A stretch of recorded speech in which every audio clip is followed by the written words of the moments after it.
either live by the gun or you die by the sword.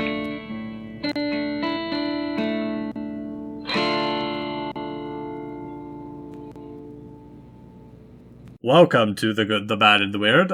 I am replacing your normal host, Nico. I am Nicholas James Manfred Eggers. And I'm Chris. And why am I doing this ridiculous Dracula voice, even though it's not a Dracula movie?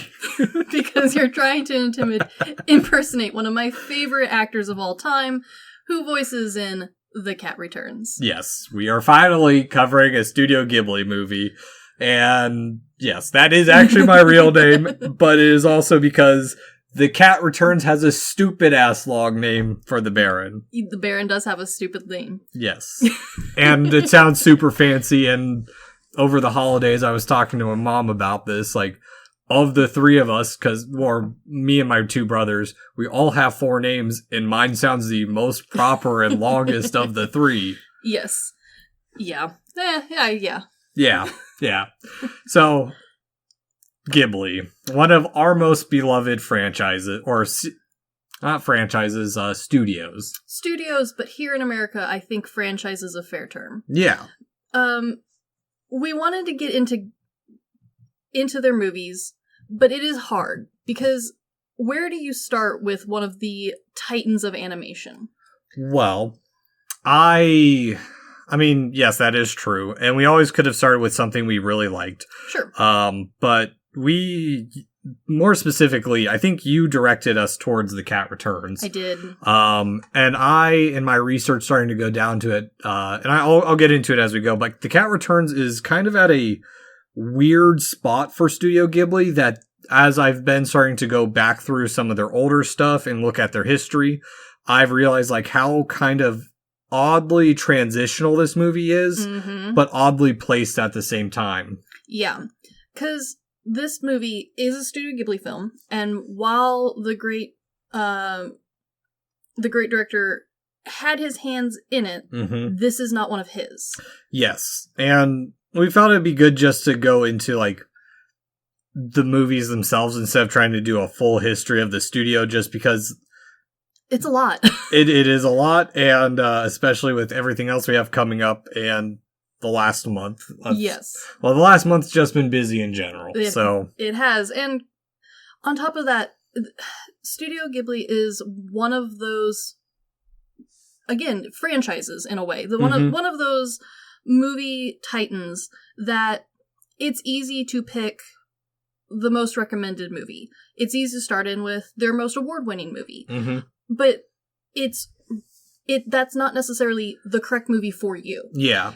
Everyone has their favorite, and while a lot of people agree on which one's, the top tier, that is not a consistent list for everyone. No. Like, strikingly so. It's very much so how, like, the Disney princess movies are. Yes.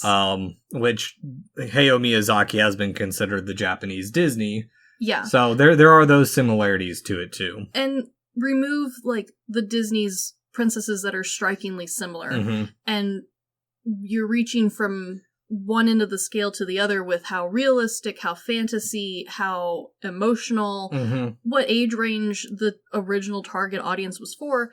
And so that is part of the reason why I do like to start people off with The Cat Returns, which is kind of an odd one to start people off. Yeah. Because not only is it not a Hayao Miyazaki film, it's an odd Ghibli film. It's not one of the... Most people do not consider this one of their top ones.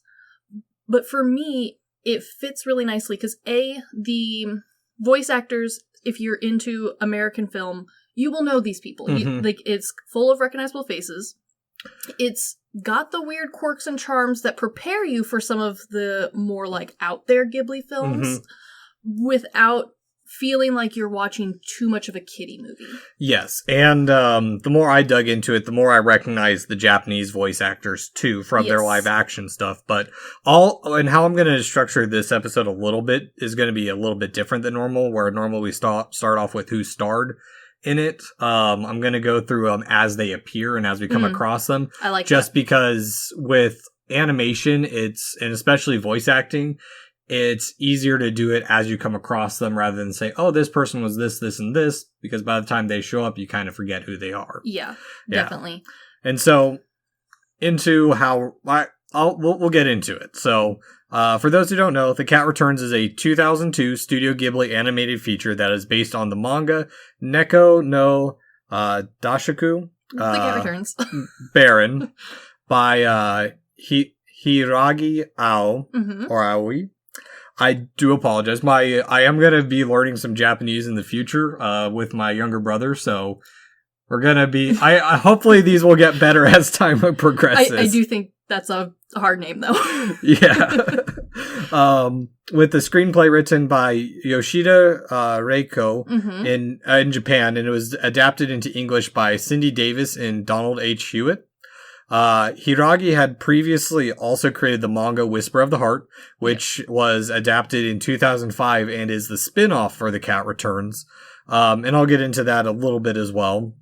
Other than that, most of her work is from the late 90s or 90s to the 2000s, which after The Cat Returns, her work, from what I've seen, has kind of died off for the most part. Yeah, but I mean, if you are into this realm, like, she has put her name onto several like pretty good sized projects. So like, if you like this style, especially the character design style, like, that's directly from her. Yeah, specifically the manga, because there are a lot of variations and differences. Definitely. Especially from the adaptions of Whisper of the Heart and everything else, and also to the manga. Yes. Which, I only remember this because I did get a chance to rewatch Whisper of the Heart a couple days ago, thanks to our good friend, Sugi Logic. Yeah. So, check him out. He's great Twitch streamer, mainly Dead by Daylight. Yeah. He's getting further back into it again, so. Nice. Yeah. As for Yoshida, her work began, or her work before The Cat Returns was a range of television shows and shorts, but most of her work is in various Digimon projects, as well as the series Ronin Kenshin Reflections. I love Ronin Kenshin. Yes. Also, her work at, I mean, that's really like her only work with Studio Ghibli, but from that, she's done other series such as she's written for other series and overseen the overall scripts for Violet Evergarden, A Silent Voice, Ride Your Wave, which I did a recent films we felt like talking about last month for. And so, with that side little plug, check out our Instagram page, TGTBTW_podcast. But as for the American side of writing, Davis had previously worked on Nausicaa, Valley of the Wind, Whisper of the Heart, My Neighbor Totoro, Porco Rosso, Pompoko, as well as the acclaimed Spirited Away, and later Howl's Moving Castle. Hewitt also has a similar resume as Davis. Yeah, so you know, all the heavy hitters. Yeah, all of the early Studio Ghibli heavy hitters. As regards to why this movie is a little bit more odd, it is the directorial debut of Morita Hiroyuki, who had previously worked in various other animation roles, such as projects such as the acclaimed Akira, Memories, and Perfect Blue. I mean, some of our favorites. Yeah, which a lot of these directors and animators from that era, that's where they got their start, was these major productions of doing in-between and keyframe animations. In regards to his work for Ghibli, he had previously been in-between animators and artists for Kiki's Delivery Service, as well as key animator for My Neighbors, the Yamadas. Yeah, and that's actually part of where he got like a spotlight shined on him. They were very impressed with how firmly he stood with his character drawing and his development of expressions. And so they were like, you know, you got some talent, you're looking promising, how do you feel about, you know, branching out a little more? Yeah, exactly. And so also partly because part of the other reason I want to go through the voice actors as we go through it is because I'm learning that much like American voice actors for Ghibli films, the Japanese voice actors have some critical acclaim to them as well. So yeah, especially by this point, like, a Ghibli film, both in the US and in Japan, wasn't like, oh, have you heard about... No, everyone knew, everyone was going to go see it in theaters, sort of thing. Yeah. Exactly. And so, I'm going to go into a little bit about like why Morita, an inexperienced director, was chosen for the role of director in one of, at this time, Japan's most illustrious studios. Because this is writing, a year or so after Spirited Away? Which, I mean, was hugely successful for them. Oh, yeah. And not just in Japan, but worldwide. This is, despite it having hit, Spirited Away is what really elevated Ghibli to a worldwide platform. Definitely. And so to talk about this, I do have to go a little bit into the context of where the concept of The Cat Returns came from, as well as the state of Ghibli at the time. Yes. So for The Cat Returns, it started off from much more humble beginnings rather than being a full feature film. In 1999, Ghibli was commissioned to make a 20-minute short for a Japanese theme park that was to star a cat. Yes. That was their own requirement. Yep, they wanted a cat, and they wanted, a building for it to go with. And we also kind of need to talk about Miyazaki. And as we mentioned, part of the reason we chose The Cat Returns is because, one, it's a pseudo-sequel. It's also important because this is the only sequel / spin-off Ghibli's ever made at this point so far. And also, it's kind of the point where we kind of can start breaking down what I like to call the Miyazaki mythos.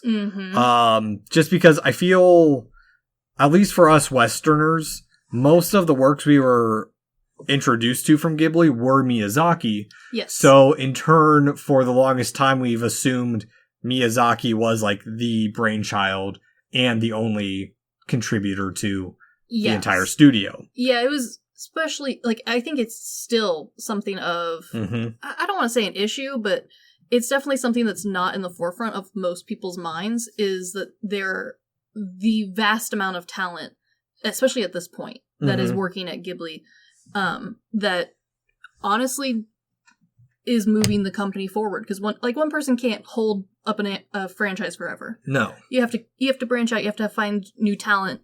And for me anyway, The Cat Returns visually registers as this is someone different. Yes. And there's a good reason for that too. Fun fact I also learned while doing my research, My Neighbor Totoro was double billed with Grave of the Fireflies. Yeah, good pairing there. Yeah, which Grave of the Fireflies was directed by the second founding member, Takahata Isao. And if you don't know, it is famous for being one of the saddest movies that an animation fan will force you to watch. Yep. And we are going to be brief on this history as well, just because this history of the studio and Miyazaki's career, I learned, is much more complex than what we can really cover and want to actually include in The Cat Returns. Yes. But despite Miyazaki's role in the studio and not being the sole driving force we thought him to be, the co-founder and chief producer Suzuki Toshio had actually mentioned that Miyazaki seemed to just have his ears in everything that was going on. Of course. And provided his input when he could. And this is where he comes into The Cat Returns, because he does have a role in this. What he called the Cat Project, he wanted to have 2 cats and a mysterious antique shop, all elements that were present in Whisper of the Heart. Yes. Which Miyazaki then approached the mangaka of Whisper of the Heart, Aoi, or Hiragi, to create a plot based around the Baron and Muta, and had requested Shizuki to be thrown into their adventure with the Baron more towards the center of the story. Sure. Eventually, unfortunately, the Cat Project was shelved, but the manga was still finished. And I mean, that makes sense. These things happen. Mm-hmm. But it is one of those things where, how do you let a character like the Baron just disappear? Well, I'm going to get into that. Because at this time, most of the movies being made by Ghibli had rotated between Miyazaki and Takahata as directing. And both wanted to start developing new talent. Yeah. Some notable examples. Ocean Waves had been directed by Mochizuki Tomoe. I am sorry. I butchered that. And Whisper of the Heart was directed by Kondo Yoshifumi. Yes. But those were the only two outliers at the time. Yeah. In regards to The Cat Returns, side note, to give perspective for these people's names, Mochizuki is probably better known stateside for directing Ranma 1/2. Of course, we love it. And Kamado, on the other hand, has worked in various roles in animation, but had worked with Miyazaki since before Ghibli in the 70s and had worked with Ghibli until he died in 98. I also want to note that after reading more about the history of Ghibli and Miyazaki, I do actually feel sorry for Miyazaki. Yeah. His comeback in retirement, I mean, we're talking about him passing the torch, but like, he hasn't really yet. But the thing is, like, he's tried and he keeps getting forced back into Ghibli. Oh, 100%. I can recall multiple times where people say, oh, this is his last movie, you've got to go see it. People go buy it just because it's going to be his last one. Yeah. And then, like, the next person who directs one, everyone's like, oh, this isn't it. This isn't the same. And so he comes back. Well, that was with me in The Wind Rises. And we can get into that when we do an episode on this entire studio, because it's great. But it is also important to mention that in 99, when the Cat project was shelved and the Cat Return started kind of surfacing again, Miyazaki was 58 and Takahata was 64. Yeah, like, we're not prime in our animation life. No, not at all. Like, a long time ago, they were trying to find the next group to take over, and while they've found groups who are great, it is hard to continue a legacy like they left. Yes. And are still making to an extent. Yes, the passing of the torch is much, much more complicated than that. It always is. And so, with this, the Cat project ended up, they wanted to end up using it as a test run for new talent. They had done some studios trying to, like, find some people and like train people up to be a director, but those weren't working. Yeah. But again, we have to reiterate that this is right after Spirited Away, which, I mean, most people consider to be like, it's in the top 3 of people's like, oh, you haven't seen it? It's considered one of the best animated films of all time and held the spot as number 1 in the world for a long time, like almost 2 decades. Yeah. Yeah. But this is the part where Morita comes into play. They put him on board. They slotted the Cat project for a home video release, just kind of like a spin-off, which I've learned they've done a lot more of than we thought. Most of them we can't get stateside, unfortunately. And also give a little bit of my sources. I got a lot of information from the booklet and special features from the G Kids release. And they do mention that Miyazaki was very heavy-handed in pushing Morita into directing. Yeah. As well, Morita was nervous as he was not familiar with shoujo manga, but he did study up on them and use them as the basis of the style and how the Cat Returns would be how the narrative of the Cat Returns would go. Yeah. Which is fair. I mean, for the most part, Studio Ghibli was more focused on not necessarily children's films, but somewhat children-oriented films. Yeah, and definitely what we here would consider like a all-around family movie, where like everyone in the family would be more or less comfortable watching it. Granted, there's a few exceptions, but for the most part, especially after Spirited Away, by that point, they had partnered with Disney here, which were really pushing for this whole, it doesn't really matter who watches it, minus Grave of the Fireflies.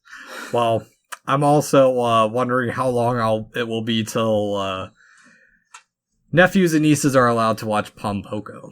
Well, and that's one of the like hard ones that was part of this, because a lot of people, they love and still do love Pompoko, which, if you don't know, is about a bunch of what we look at as raccoons, but are actually tanuki. Yep, raccoon dogs. Raccoon dogs, which are a mythical creature from Japan. They have long history there. So in Japan, it is, again, a family-oriented, like, teehee, like, not a big deal. But also real. They're real animals, but they're powerful testicles are not not real. Not real. But it's one of those things that just like awkwardly will not translate. Well, but it kind of does, because honestly, like, it's one of those things where, yeah, it's weird, but honestly, I don't see most kids being upset by raccoon balls. Yeah, it's more parents being upset. But I mean, there's also something to that too, where and when I went to Bend when I was reading Akira Manga Revolution, there's a different level of like prudishness in the different countries, obviously, but sure. Like Japan just doesn't have that.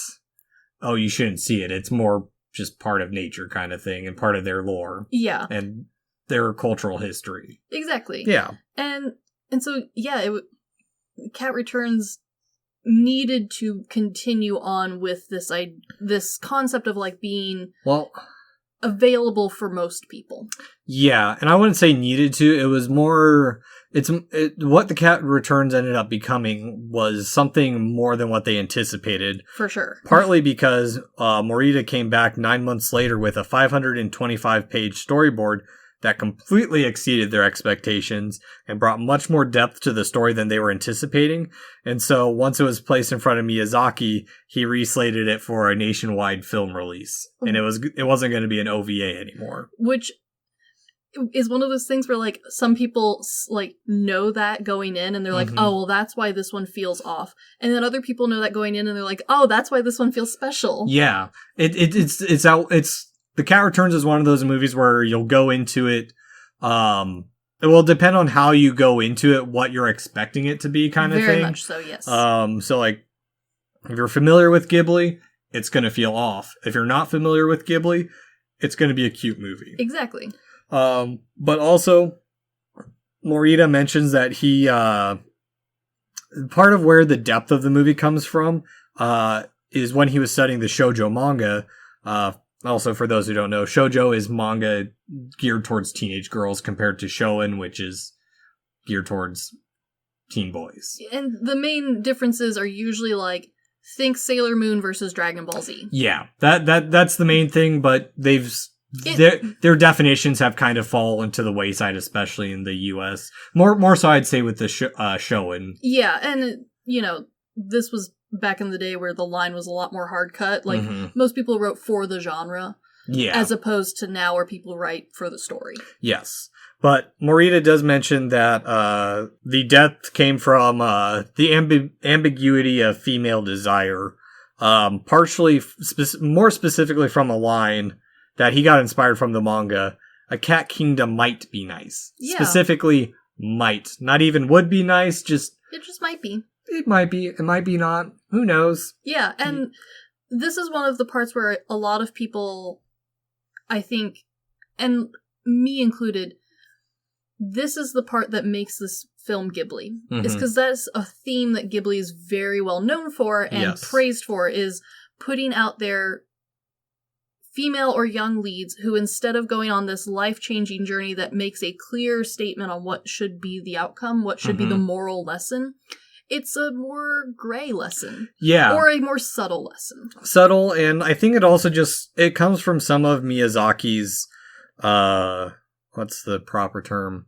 Philosophy on storytelling, where just because Romeo meets Juliet doesn't necessarily mean they're going to end up together. They might love each other, but their lives part ways. Exactly. They love each other in that moment. And it's... for most Western audiences, and for those who at the time were very unfamiliar with how this was a theme throughout Ghibli works, The Cat Return felt like it was missing that high fairy tale moral, because it is a strong fairy tale-esque story. Yeah. But it's unlike here, where the moral is like, don't lie, don't steal. Like, it's a very clear message with most of our fairy tales. This one was vague.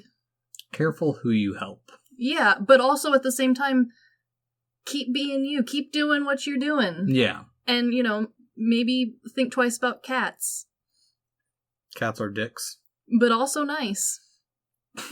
Yeah, they can be. And so, After being slated for a nationwide release, the Cat Project was renamed The Cat Returns, and 387 members of Ghibli were put to work on it. And while most of the production team was young, remember they're trying to bring up the staff and get them into new roles, they were supported by Naoya Tanaka, who had previously handled the background and art direction of Princess Mononoke, but was also the background artist for The Cat Return, or sorry, not The Cat Returns, Whisper of the Heart, yes, Spirited Away, and Only Yesterday. And on top of that, Wakabayashi Kazuyo aided on the sound director, who he had previously worked on Spirited Away, Princess Mononoke, but has also done work on other acclaimed series such as Ghost in the Shell and Ranma 1/2. Yes. And so, now that the background of The Cat Returns is out of the way, Chris, what are we drinking today? Today we are having a tea. Tea. It is your own special blend. Of the random bags I have in my apartment. So we can't guarantee the flavor. It's different every time. Cheers.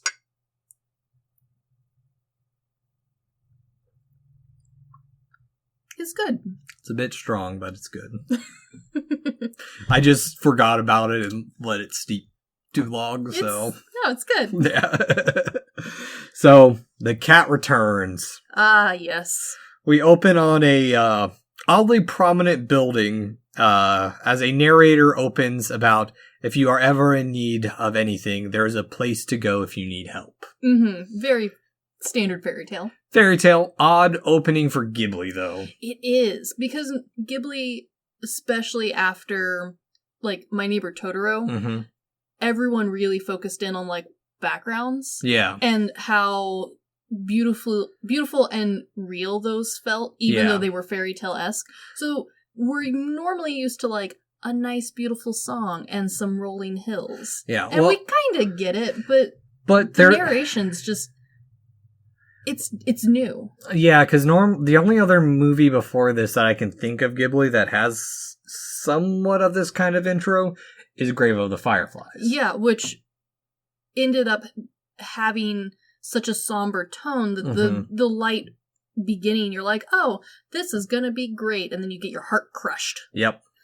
And from this, we immediately cut to a girl waking up and getting ready for school with a cat outside. And the whole beginning sequence feels slice of lifey. Yeah. Like, she doesn't feel exceptional, but she also feels very real, because this is something that is kind of a pet peeve of mine. I love it, but it's a pet peeve where a lot of, like, getting ready, learning about the character scenes, especially in movies where we don't have, like, episodes worth to build them. Yep. They just kind of end up being generic people. And despite doing generic things, our first intro to our main character gives us a lot. To a point. I mean, yeah, in some ways it is kind of a nostalgic opening, because when we were watching Whisper of the Heart, it starts off almost the exact same way. Yeah. Just the level of maturity between the protagonists varies slightly. Yeah. Because, as you said, this intro is very stereotypical. We have her running to school, but it's too late. She sneaks in. She's got bread in her mouth. Like, no, she doesn't even have time for bread. Oh, right. She's so late, she doesn't even have time for late bread. There's a scene later on that she has bread. Yes. Yeah, that's right. And this is how we're introduced to our protagonist, Haru, who is voiced by Ikewaki Chizuru. And Anne Hathaway. Yes. Which, for some reason, knowing that it's Anne Hathaway really distorts for me, because her, like, it is Anne Hathaway. And she doesn't put on a voice for Haru. She just is speaking in her normal voice. But I would not have pegged it as Anne Hathaway. No, not at all. And it's a much younger Anne Hathaway, too. It is. This is closer to Princess Diaries Anne Hathaway. As for Ikewaki, I don't know a whole lot about her background. I looked up her filmography, and I'm not familiar with her work either. I also wasn't familiar. Yeah. But also, as a note, The Cat Returns has many similarities to other Miyazaki's work, such as A Young Ordinary Girl, as we've mentioned previously. of which I found interesting in reading The Impact of Akira Manga Revolution. It was something that Miyazaki stated, and it makes sense why in almost every anime, at least even modern animes, the protagonist is a child of some kind. Yes. Or young adult. Mm-hmm. Once, and this is the quote, once Japan lost the war, popular culture had to change. Since it was the adults who lost the war, we couldn't tolerate any more self-important adults.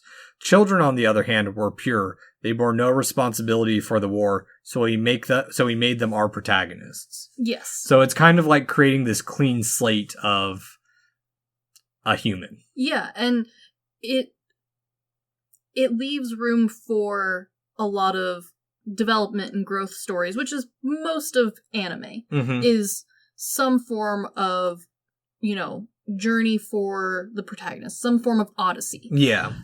But Ghibli sets themselves apart with having odysseys in a backyard. Yeah. As opposed to across the whole world. Exactly. And also, I think it's interesting in this part, too, because we're really, like you said, we are really introduced to Haru. She's a typical girl. She doesn't know whether she likes a guy or not, which this might be considered a little sexist, but she, in a way, is very cat-like herself and indecisive, especially a teenage girl. Yeah. Which, well, and I know it sounds sexist, but it's not unrealistic. I went to a high school that was mainly girls, and I'm well aware of the drama that goes on because of indecisiveness. No, and this opening scene also does a fantastic job of showing us that, like, she is what most girls were in high school. They're messy, they're late, they're tired, they don't know what they want. But doesn't sound much different from adulthood. But that's the thing. Her mom, we get a clear picture, while her mom is still very human. Her mom's, we learn later, like, is also can be messy and also wrapped up in projects and forget herself in time. Her mom puts more effort into herself. Yeah. She makes time to get up in the morning for breakfast. Yep. She makes time to read the paper. Things that Haru hasn't learned yet. Yeah. And those are all, like, minimal character developments for most stories. But we already see our start point and our end point for Haru. We just don't know how she's going to end up being ever so slightly more mature. Yeah, that is a really good point, because until you brought it up, I didn't really see her mother as, like, the end point. Yeah. Kind of thing. Yeah. It's an interesting flip, because most of Ghibli's films either have a big world-changing thing, like Nausicaa Valley of the Wind or Howl's Moving Castle, where the characters go through a big change in life. Yeah. Or the world is changing and evolving, or it's very small, minor changes, like Cat Returns, where honestly, she doesn't even grow up a ton. She is just slowly beginning to realize that she can be herself. And that's one thing with Miyazaki, is that I've begun to realize is that like a lot of his characters, their ordinary banality is just, it kind of is this weird punch into, like, it's a fish out of water story. Yes. But they're so kind of boring that we're seeing these worlds through their eyes and we're experiencing them fresh. Yes, exactly. There is no, like, I'm just a normal girl with magical powers. No, she's just a normal girl. Yeah, and it's borderline the now overabundant trope of, I got teleported to a random world. Yeah, no, it very much is that. And to me, this feels like a really nice interpretation of classic fairy tales. Yeah. Where this is a standard person. This could happen to anybody. Yeah. Yeah. No, that's a very good take on it. I wasn't thinking of it that way when watching it. And so from this point, we cut to the roof where Haru is just looking off mundanely. Yeah. And the title appears. The cat returns. Very mundane opening.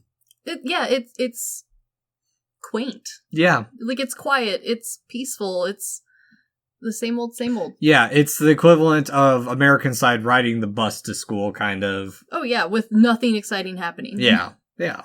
And so we then cut to a cat leaving a store as Haru and her friend keep up with their after-school routine, and they notice that the cat is prancing away a little It's a strange cat. It's acting very human-like, but as it's about to get run over, Haru comes to the rescue.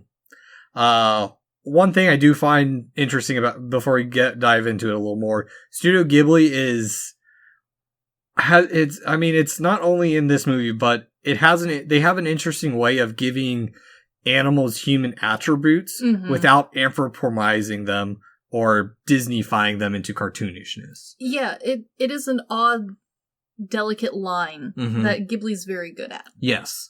And even like the cat bus from My Neighbor Totoro, it doesn't feel Disney-fied, it feels Ghibli-fied. Exactly. Where like, okay, I can see this cat bus being real. Sure, and it's real in like that child sense of wonder sort of way, as opposed to the too harsh lines that we're kind of more used to seeing here, where it's either it fits too nicely into the world, it's clearly like everything is fake, or wow, it's clearly all in your head, it's everything is too real and that's too fake. Or on the other side, it gets too furry. Exactly. Yeah. Like this is a very fine line that Ghibli's perfect at walking. Yes, and I bring this up because Haru is surprised as the cat is dusting itself off like a human. Yes. Without suddenly becoming like a person cat. Yeah. Like it stands like those cats who are trying to look out a window. Yes, exactly. And also, one thing of note is that how cat-centric this movie is in its locations, as the cats normally they act normal in like human locations, but in like the hidden or ignored portions of civilization, they act very human-like, or when human activity is low. Yes, which plays into that old like wives' tale of like, oh, your cat can totally talk back to you, they just choose not to. Like your cat speaks English, but no, they don't. Yeah.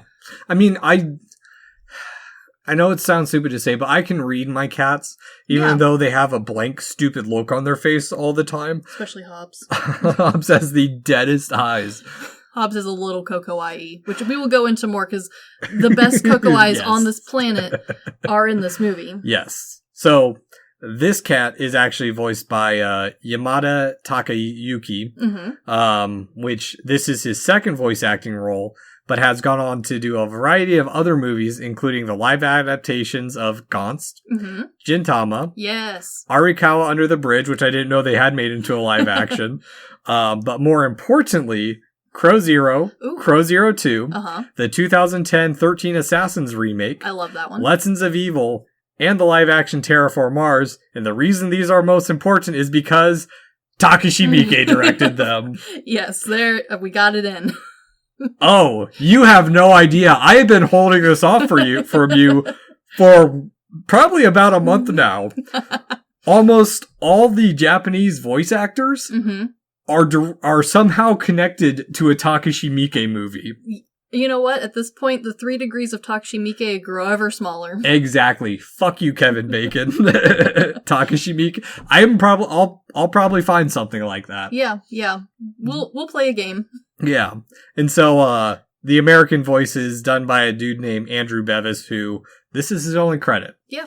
I mean, he does great, but yeah, nothing else to credit him with. This is when I didn't have time to watch in English. Yeah, it's okay. Yeah, so I apologize. I'm judging it based off the Japanese voice acting. And I, growing up with the English version, am judging it off the English version, not just because that's the one I grew up on, but because 2 of my favorite actors are in this movie voice acting on the English side. Ah, I think I know who the other one is. Probably. Yeah.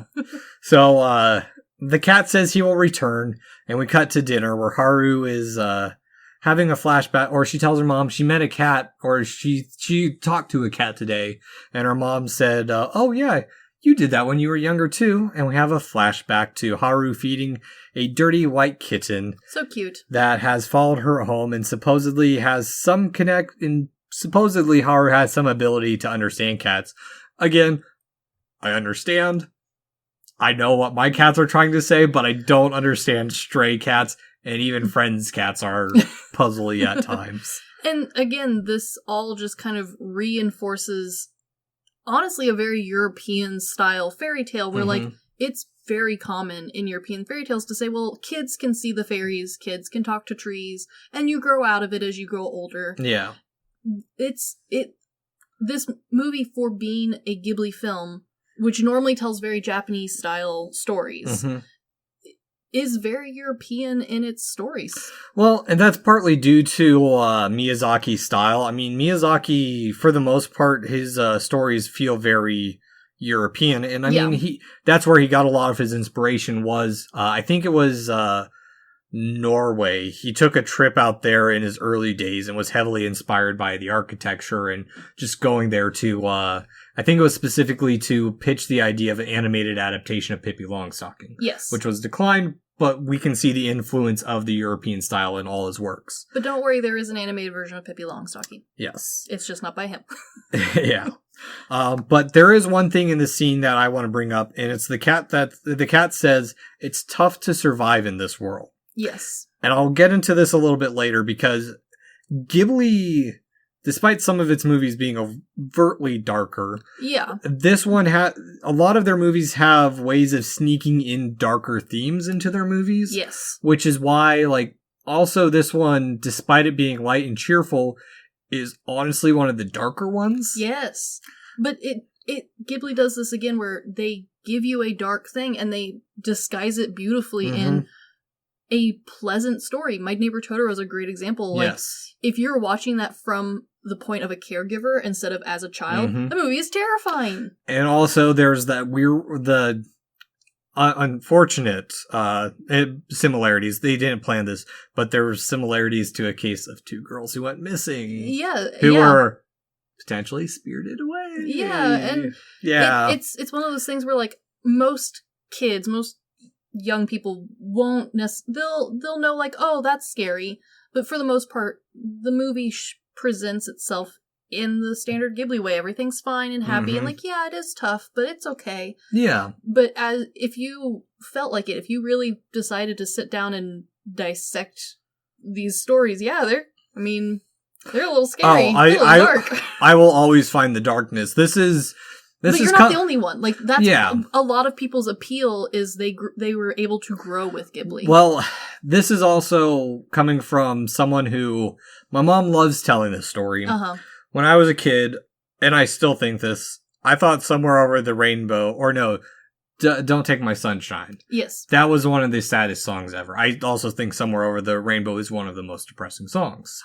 But you're not alone. No, I'm not. There's a lot of people who, if this You Are My Sunshine starts playing, tears. Just snotty tears. Oh, not even crying, just it's a depressing ass song disguised by cheerful sounds. Yes, and I mean it works. Yeah. Like, it's a trope that works. Like, that's been a thing in music for a long time. And while American movies, especially cartoon ones, have gotten better about touching on this sort of level of, like, it's both sad and happy at the same time, at the same level, Ghibli definitely introduced it for a lot of us. Yeah. And so, as Haru goes to bed, chimes and lanterns start appearing down the street as the neighborhood cats begin to get pissy. The music for this movie is so goddamn good. Yes. The amount of detail put into where the music starts and ends is phenomenal. So the music for this doesn't even start with the first chime. It starts all the way back when she's starting to go to bed, and it's so low and so in the back that you don't even notice it until you start to see the lights, until you start to hear the cats screaming and notice that the cats and the instruments are sounding the same. I have a feeling this is something Brian picked up on a bit. Yeah. I definitely did not. It's okay. And so, from this, a procession of cats begins to appear walking down the road. Like little snakes. And they're all walking on their hind legs, which ties us into the first cat we met. Yeah. Or the first cat we're introduced to. There's a couple cats seen before. And again, they're walking on their hind legs like a real cat would try to walk. It's very awkward. It's not very balanced. It feels goofy. Yeah. In a way, it doesn't feel like the super humanoid version of animals that we're used to seeing. Yeah, and this will actually tie later on too, as the world cats are getting quite upset. Yeah, they are not fans. Because I do like this part because we get these like little Secret Service kitties. Which looks strikingly like the 4 cats I just recently got for the barn that I've lovingly named the employees because they all look exactly the same. I can't tell them apart. I did not know this. That is cute. We were looking to see if these bodyguard cats had names, like even in the credits, because we were like, oh, well, we'll just name the employees that. They have no name. They make no noises. They make no noises, they just beat up random cats. Yeah. Also, the voices for the cats, the whole cast actually lined up to provide various meows. And some were very enthusiastic about this. Oh, it's adorable. So I've started to have this weird little fascination with specifically like the Japanese style of documenting filmmaking and interviews, where they're like these weird little like documentaries where it's some of it feels a little dramatized, because when they were introducing like, oh, the director was hired, they built up like this whole like suspenseful, almost horror like moment of like, we booked this fancy restaurant. He was too nervous to eat. And it's just like, it's unnecessary, but it's kind of entertaining. It's bringing a level of like commentary and entertainment to like a normally dry subject. And it whiplashes between that level of drama and what feels like someone videoing it on their iPhone 2. Mm-hmm. Where it's like, oh, this is some of the best candid behind the scenes of us at the, like, working on this, and look at our team, you know, deciding what the background should be here and here, which is a standard difference than what the, like, Western background for, like, especially voice animating looks like, where they're like, oh, well, here's the actor. How did you feel about it? I was fine. Good. Yeah. Whereas the Japanese background ones, if you can find them, are real gold to watch. Oh, yeah. And, well, on top of that, the best part of the whole portion is to get the applause that's used later on for the cats, they just put their wrists together for toe bean claps. Toe bean claps. So cute. I don't think I can get my cats to actually sound like that, but it works. It's adorable. I like the concept. I do too. And so from this procession, the Cat King appears, and it turns out that the cat Haru saved earlier was his son, and he wants her to travel to the Cat Kingdom, and he gives her a scroll. He's going to reward her, babe, with all sorts of great things. And the American. Yes. The Cat King is voiced by the legendary Japanese actor Tamba Tetsuro. Yes. Who Americans will know as Tiger Tanaka from You Only Live Twice. As well as he appeared in Kobayashi's fantastic films, Harakiri and Kwaidan, 2 of my favorites. And he takes the king in a more serious, very guttural.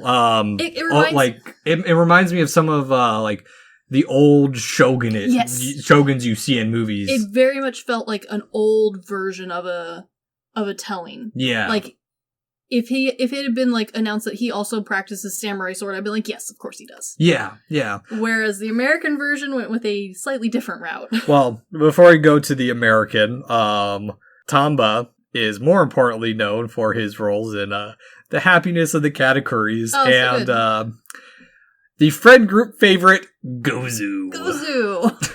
we have to do Gozu someday. We do. We really do.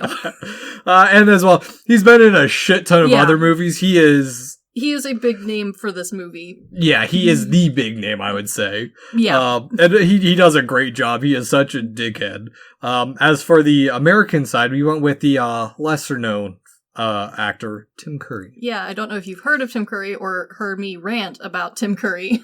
But it is Tim Curry. And I freaking love Tim Curry. Well, and I love Tim Curry too, because he does take a very much laid back, almost not fully like surfer dude. But close, because I found an interview where he was talking about his inspiration for the Cat King, and he says, yeah, I watched the original Japanese one to see what they portrayed, and he goes, I saw it, but I don't think the American audience would understand what that sort of voice would like resonate to. Yeah, and also like he mentioned like he appreciated it for what it was, and like he can't do, and I can't do it either, but like there's this certain tone that like the Japanese voice acting has to their animation that just doesn't There's a translate. seriousness that's just really hard to get. Yeah, where when the American dubbing comes across and they're trying to be serious, it sounds very kiddish and... Well, and part of it is because, like, we have to change the words. Mm-hmm. And this was one of those movies where instead of changing the animation to fit the,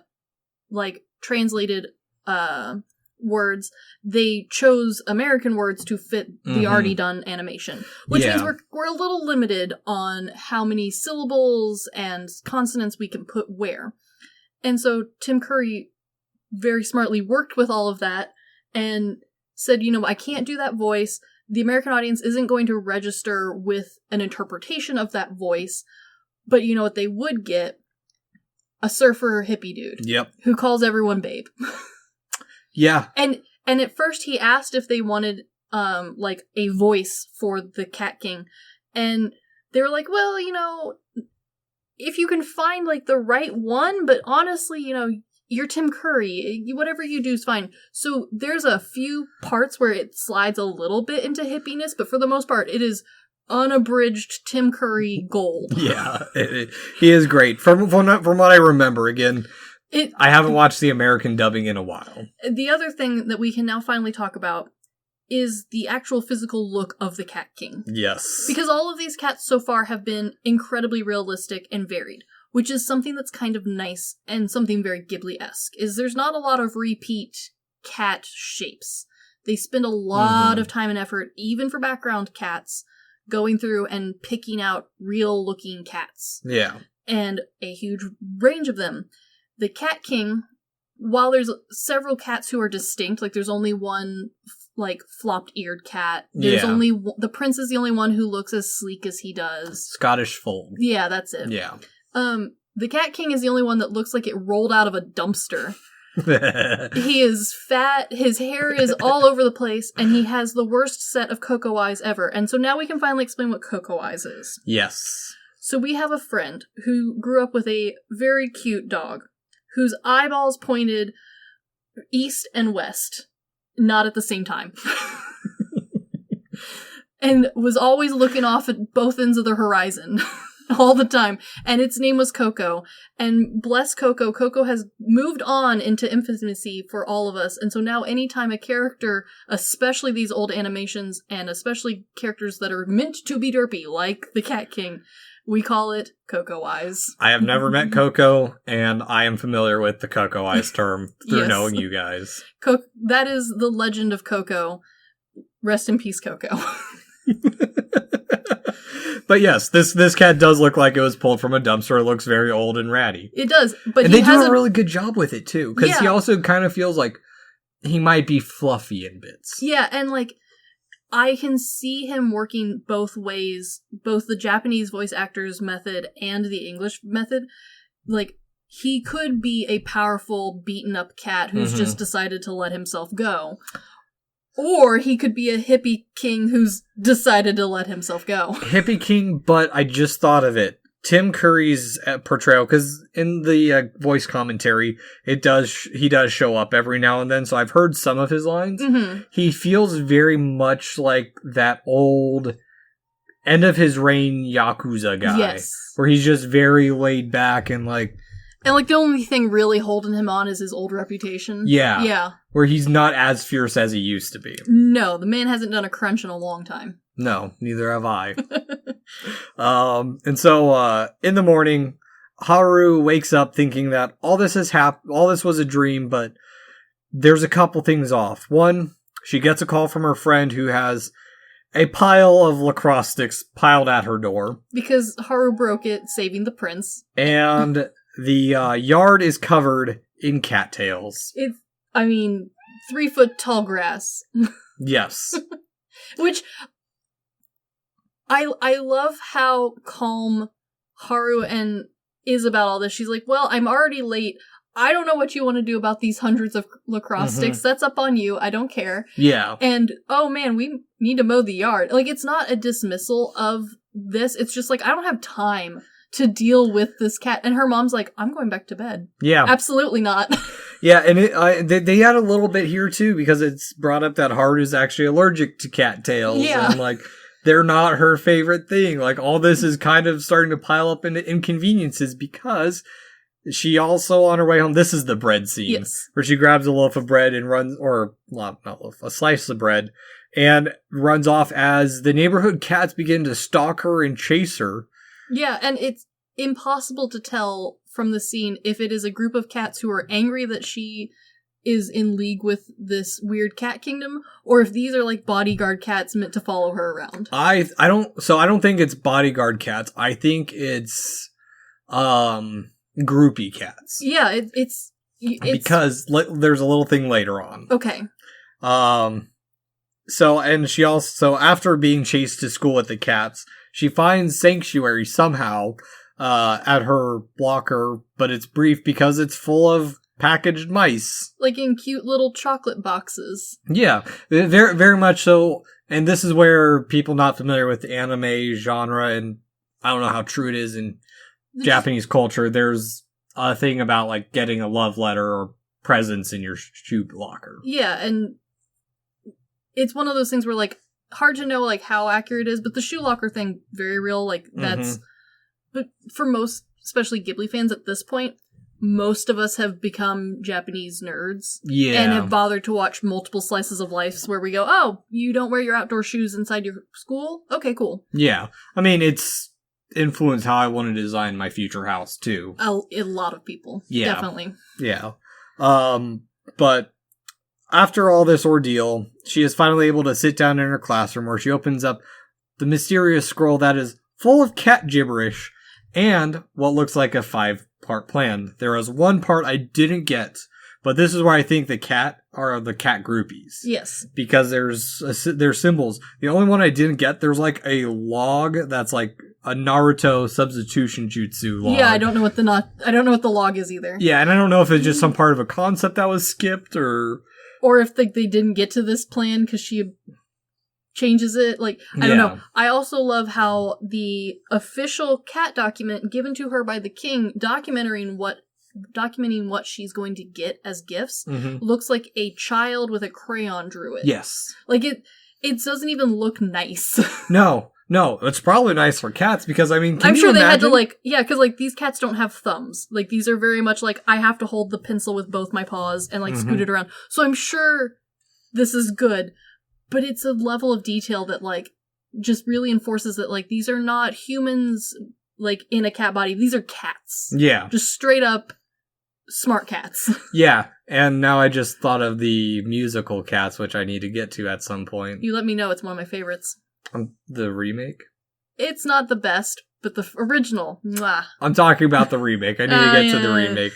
Yeah. Release the Butthole edition, please. I would watch the shit out of that. I think people would buy it just for that. Yes. Yeah. But they're not going to. No, they won't. No, sadly. I understand why. I do too, but I there are multiple actors in that who would refuse. Yeah. Luckily, Charlie's fluffy enough. I don't see his asshole. That's nice. It is very nice. And so from this, Haru's interrupted by her classmates and her friend who ask her to stay for cleaning while her friend goes to see her crush play the ever exciting game of ping pong. And it is built up in such a beautifully comical way. Yeah. Because her friend is like bribing her. She's like, he's got a big game. She doesn't say what it is. And she's sitting in the stands losing her mind. She's so excited. And he's a ping pong player. Yeah. Which, I mean, like, don't be wrong, can be exciting, but, like, she built him up to be, like, this cool sports dude, and he's a ping pong player. There is a movie called Ping Pong Player that my brother's shown me parts of that's very much like this. And, like, I have seen some really cool ping pong playing. But again, it's a high school ping pong player. Yeah, it's Prince of Tennis excitement level bullshit. Yeah, like, it's cute, and it, like, doubles down on this, like, when you're in high school, you can make anything cool because the person who you're crushing on likes it. Yeah. Yeah. And so, while Haru goes to do the chores, which this is another thing that school kids do chores after school, they keep the school clean. Yeah, there's no janitors. The kids are the janitors. Yeah. Haru sees her crush with another girl, which was hinted at earlier on when they see the prince mincing down the road or prancing down the road. And she falls into a pile of stuff as the Cat King's lackey appears, and she goes off on him a little bit as she wasn't happy with what they perceived as gifts, and it's their duty to make her happy. And it is funny because the cat lackey, despite being very much lackey-esque, does feel somewhat genuine in like we had a committee and we all agreed that these gifts were really great. Yeah. Well, I mean, I completely understand too. It's very much how like I will occasionally wake up to a pile or being surrounded by cat toys around my bed as gifts for being the food giver. You're welcome, they say. Yes, basically, it's a cat saying welcome, well, / you're a shitty hunter. We see you eat stuff, but it's not our stuff. Exactly. Yeah. But it's a little moment of conflict, because, well, to mention real quick, the lackey who's been mentioned by name a few times at this point is Natoro, or Natoru, is voiced by Hamada Mari, who I'm not familiar with her work, but this was her second role. Yeah. She's done a lot of work outside of this. As for America, it was voiced by Renee Abernoise. Yeah. Who is Father John Malky in MASH and Father Oliver in The Patriot. Mm-hmm. Who, on closer inspection, movie's a lot like Braveheart. Yeah. This is a reference and a little bit of inside joke to Chris's husband mixing up Braveheart for The Patriot. Yes, he does. And I will never let him live that down. Please don't. No. Remind him once a year.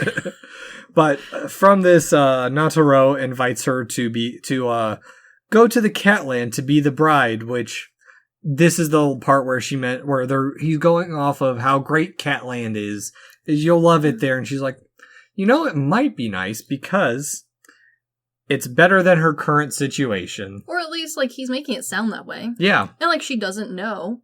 Like, maybe Catland is good. Yeah, but at the same time, the cats are jumping to conclusions because they're, before she can say, wait, no, I don't want to be the bride. Too late. Nataru's gone. But Haru then hears a mysterious voice telling her to, go to the cat business office. And she will be guided she'll find it by going to the crossroads and be guided by a big white cat. And I think this is a slight translation difference. I think they call it the bureau in the English version. It's meant to feel fancy. Yeah, there's a couple translation differences, and specifically because I did start watching it in English, but I couldn't keep. It wasn't for me. But there's when she goes to save the cat, her friend comes over and says, "Oh, you broke your stick." Yeah. When it's actually her friend's stick. Yeah. And it's little stuff that doesn't matter. Yeah.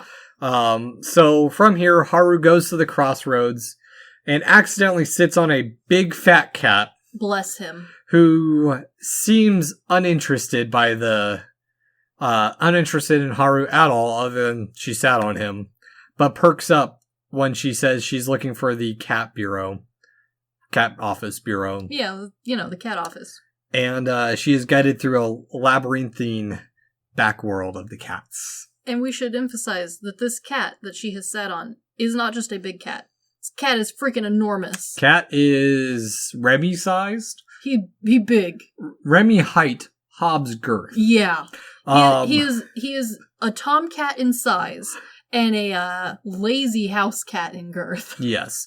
But he is also based off Studio Ghibli's Resident Cat. Yes, which is so cute. Yes, he is so chunky. They followed it around. They tried interviewing it. They did. It was so cute. They even got its little half chopped off tail. Yes. It's very cute. Which also probably inspired The Whisper of the Heart. I didn't do any research into that series. Yes, they are meant to be the same. This is meant to be the same cat, just slightly redesigned. Yeah, and chunkier. He's much chunkier. Yeah. And this is where I want to bring up the differences of why The Cat Returns is a weird spin-off, because it's not the same art style, no, it's not. Yeah, it's very much more, it's become more modern for an early 2000s Ghibli film instead of Whisper of the Heart's 95 release. And it's something that... Classic Ghibli. Yeah, and it's something that one of the animators mentioned in one of the interviews. This movie, for them, stood out because they didn't feel like the characters blended into the world like other Ghibli films had been. Because all of the backgrounds for this are your very traditional Ghibli, watercolor, beautiful, very soft, pastel-y, whereas the characters are fairly angular and hard and flat. They're not as shaded as other Ghibli characters have been. They're not as shadowed as they were used to. Yeah, and that's probably just due to the budget. I'm sure the budget was probably dropped for this one too, just because you're testing it out. Yeah. You don't want to drop the 100 million yen limit into it. No, and a part of the character design was also directly from the original concept. She didn't want to change her character design too much. And they were happy with her character design, so they tested it out to see what it would look like. Yeah. And in a way, this we start getting towards kind of like a little bit of a Spirited Away, but with cats. A little bit, yeah. But rich, but not as rich as Spirited Away. No, and this is something that changes for me. Spirited Away starts off with elements of old fairy tale-esque, and then changes quite hard into the more traditional Ghibli feel, where everything is deep and complex, and while they may not directly tell you all of the bits that are happening, if you felt like it, you could sit down and really work your way through it. And that's part of the theme of a lot of the big 5 or 10 Ghibli films. Whereas The Cat Returns, everything's laid out very clearly for you. There's not a lot of, like, mystery background bits to decipher. Yeah, and that background mystery stuff, it's interesting because, like in Tokyo Godfathers, the team actually scouted back alleyways to find like where the cats lived, because they wanted to portray their world. Yes. Where they're going, it's not the human world. Muta's, which that's the cat's name, we haven't gotten to his actual introduction yet, but he's guiding her through to the bureau via the cat route, not the human route. Exactly. Because there probably is not a human route. No, and when she ends up in the square, it's cat-sized. Yeah, well, and it's kind of it's a way to disorient us as a viewer of like, we start off, okay, we could probably pick that out from a street if we were familiar with the area, but once you start going down, it's very much like Venice. Oh, yeah. How, like, you can get turned around real quickly. Yeah, no, like, this is one of those things where, like, if she wasn't led here, you'd never find this place. Yeah, exactly. Or if you did find it, it was stumbling upon it by accident kind of thing. Exactly. Yeah, and this is where it starts to get into like that little bit of a realm of surrealism. Oh, yeah. Because once she's guided to the small village, it's the village space is like this weird hodgepodge of intersecting worlds as the fat cat now begins to act human-like because he's away from prying eyes. And also, the office itself feels out of space, where, like, the town square feels like a stage for the office. It does, and it all feels incredibly empty. And it feels that way on purpose. Yeah. Like, it doesn't feel like a space that has yet been finished. Yeah, because as night falls, the Baron begins to awaken, and the fat cat complains, hey, enough with the theatrics. Yeah. Like, don't do this anymore, please. Yeah, exactly. And it's kind of this weird, almost Island of Forgotten Toys. Yeah, very much so. A little bit. Where these things are, / Toy Story, where they only come to life at night. Yeah, and we get a brief explanation that the square and the bureau are a home for things that were created that were given a soul because so much love and detail was put into them. Yes, because there's a crow that awakens, and this is where we're kind of like, this is where we're really offshooting from the story of Whisper of the Heart. Yes. Because in Whisper of the Heart, the Baron is a minor plot point. Yes.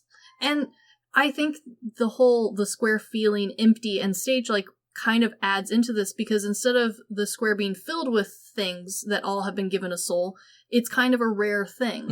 And they haven't found anyone else yet to add to the square. They found the 2, and Muta just happens to be there for the ride. Then there's just Muta. Yes. Shush, Charlie. And this is where we get the Baron's full name, Baron Humbert von Ginkingen, which I think his name actually changed from, I think it changed from the American dubbing of Whisper of the Heart because it was different pronounced on the HBO. Yeah, for sure. Yeah. And so now I'd like to introduce the voices because we've been introduced to 3 new characters. Yes. Baron is voiced by Hakamada Yoshihiko, who had previously been in the 1995 Heisei era Gamera reboots. But more importantly, he was in 2004's Zebra Man, 2006 Waru, directed by Mike. Of course. There's going to be a lot more of these, I promise you. As for the American voice acting, he is voiced by none other than Cary Elwes. My other favorite actor. Who most of you will recognize as Wesley in The Princess Bride, Robin Hood, and I keep forgetting that he is this character. He is Dr. Lawrence Gordon in Saw. Yes, he is! I know, it's such a weird thing to see him in, though. Yeah, it's weird because while he is one of my favorite actors, his list isn't terribly long for what he's been in, and most people only remember him for Princess Bride and Robin Hood Men in Tights. Yeah, and I still need to see Men in Tights, so shush, I will refrain from singing. I will get to it at some point.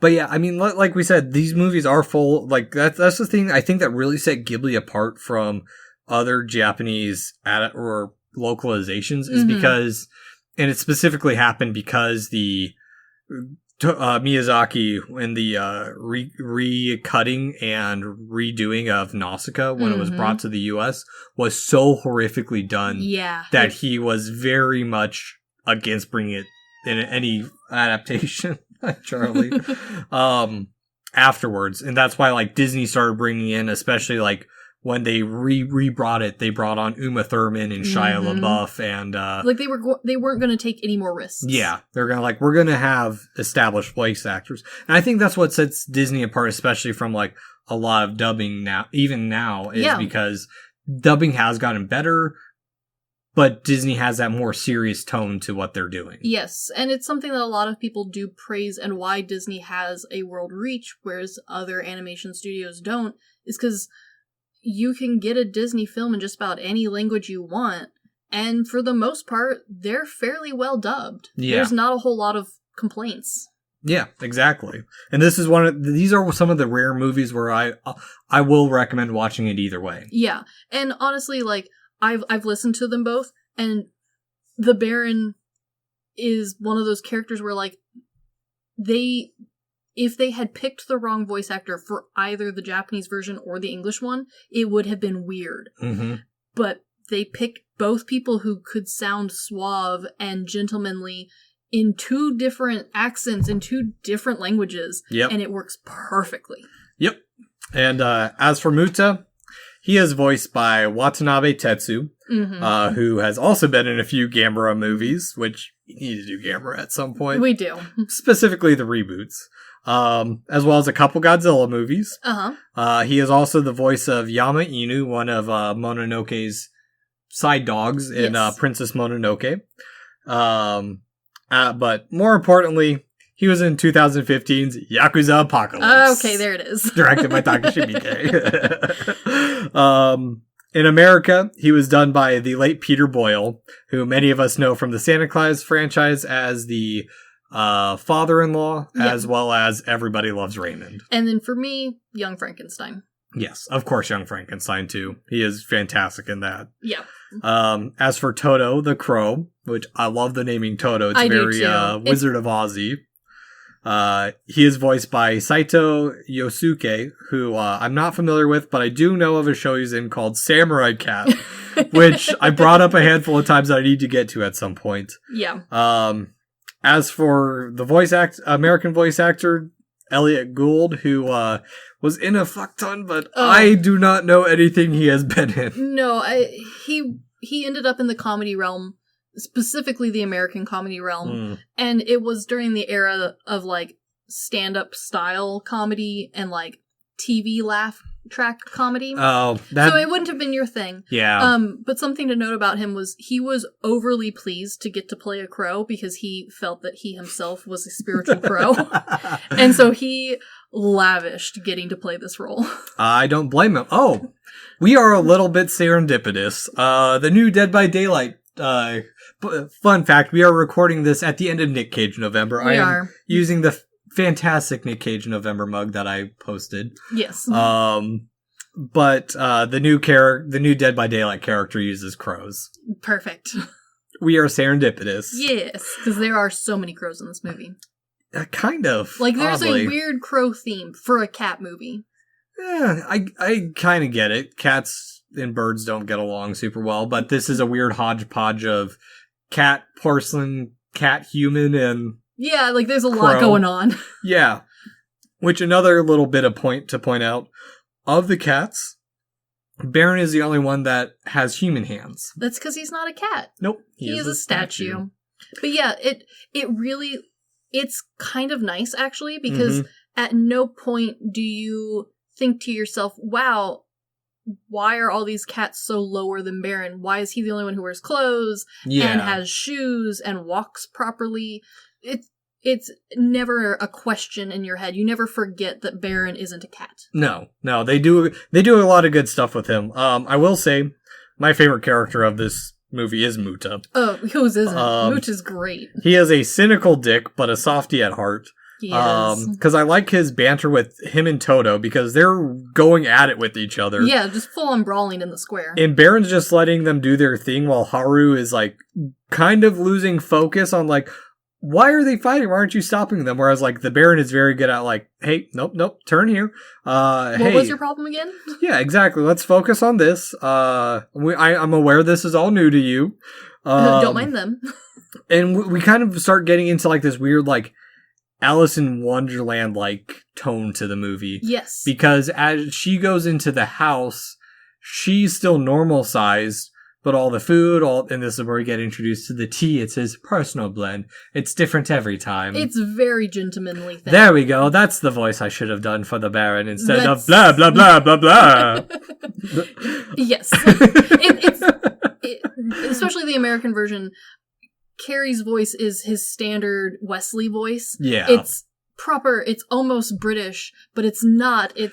Not quite. Yeah, it's upper crusty. Upper crust, almost transatlantic. Yeah. That's not transatlantic, but I'm slowly learning different voices. But yeah, we get a little bit of world building here where we're told by Muta that the cat kingdom is a fake place for cats who don't have a place, who don't know where they belong. And it's the way Muta describes it really does help reinforce her might be nice. Because the way Muta describes it is he's like, yeah, it's this paradise, but it sucks. Yeah. And she's like, why does it suck? He's like, it just does. Yeah, he's just like, fuck that place. Well, and also Muta is just kind of bullied into helping. Like, full on. I wouldn't say bullied. He's coerced into helping because they're like, well, we need to go. Will you take us? And he's like, no, not really. He's like, fine then. I won't include you in on the tea time. We'll have pastries and good tea. And he gets baffled in the American one because he gets pulled out a cake and he's like, you're having cake without me? Oh, no. Yeah. I will be here for cake. And one thing, I don't know how well it translated to the English version. There's little slips here and there because Muta is close to Buta, which is a term, which is pig. Yeah, it doesn't, but Muta's character design, most people are familiar enough with like that one giant cat from somebody's house. Someone's parents have a giant cat who their dad has put on a diet since day one and their mother has fed it pancakes since day one. Hobbs, I understand this. Hobbs doesn't have that slip, but her nickname is Fatness Neverleen. Yeah, she is chunky. The Hunger Games was a big movie at this time when I named her that. But it also, speaking of kind of teen dramas, it kind of reminds me about like how Harry Potter was a bit difficult to translate for like their wordplay of like Diagon Alley, which I didn't realize was diagonally. It's okay. Yeah.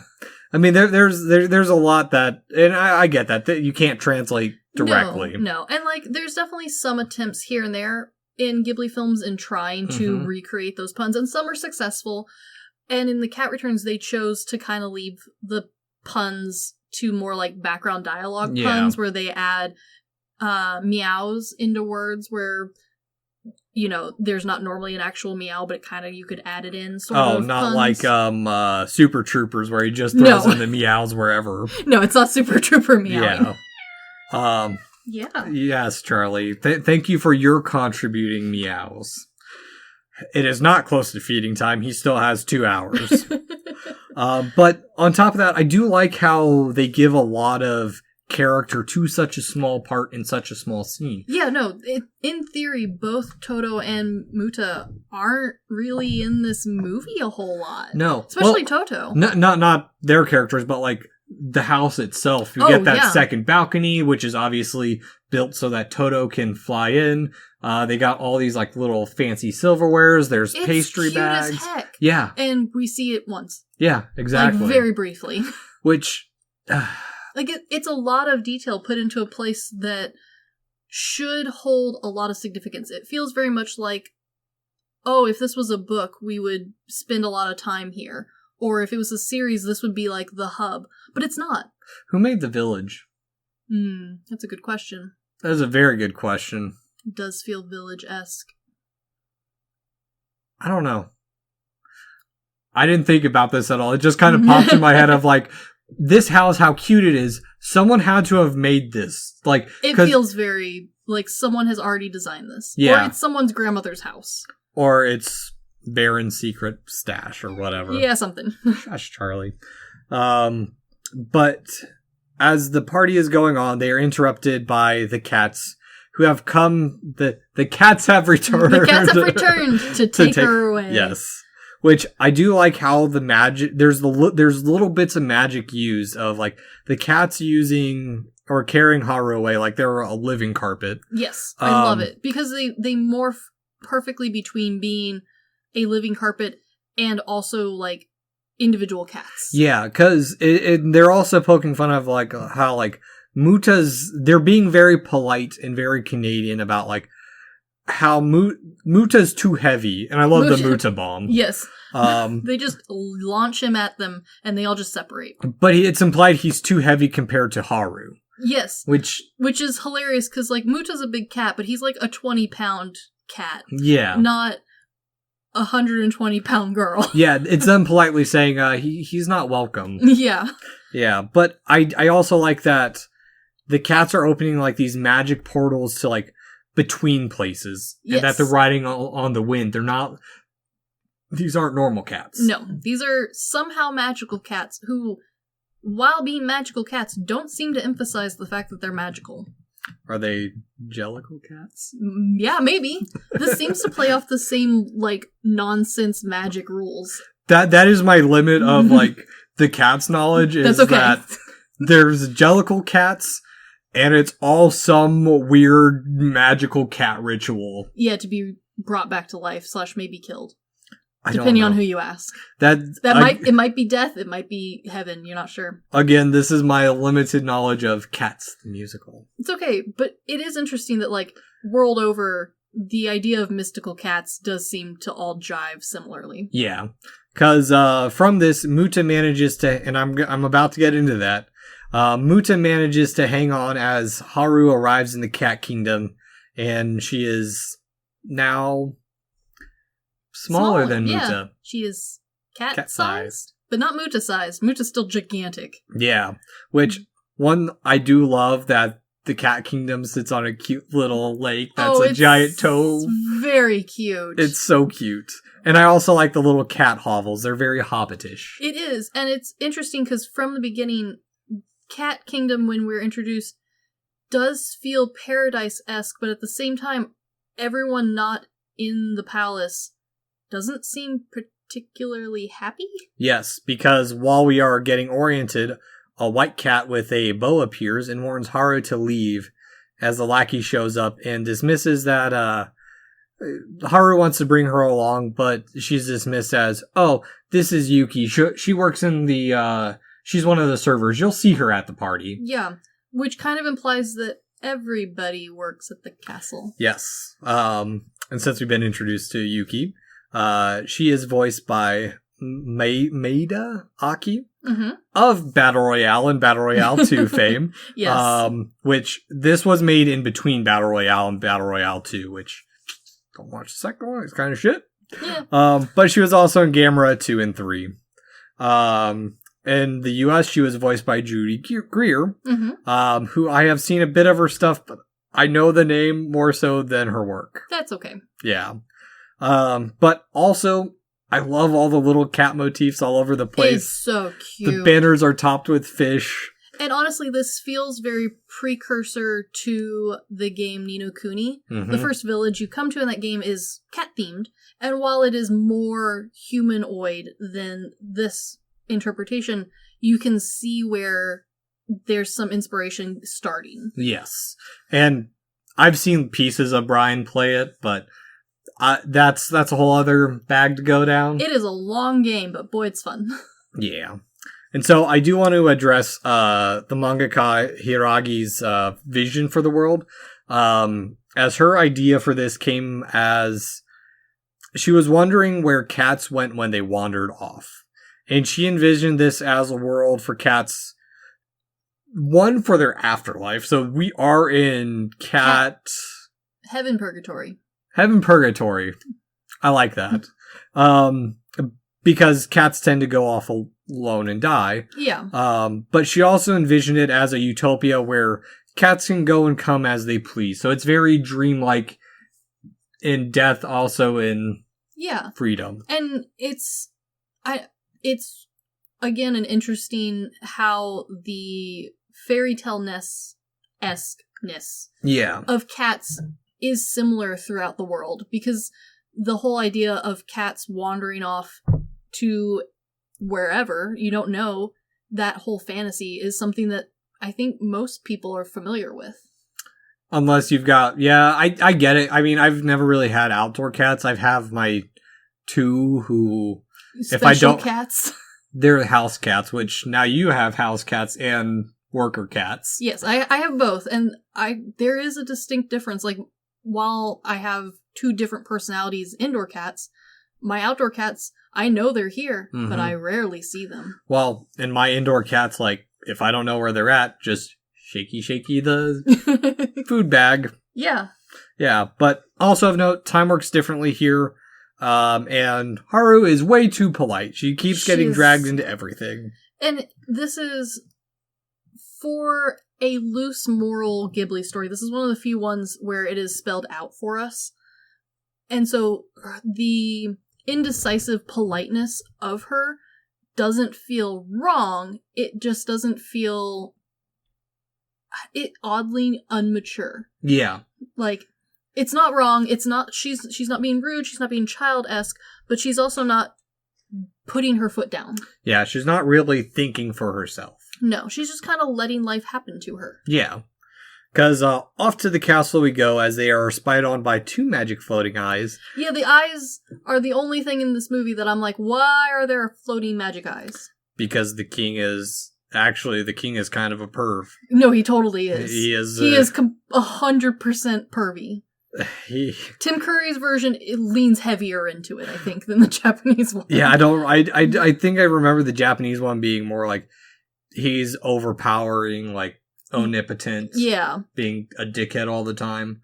Because, like,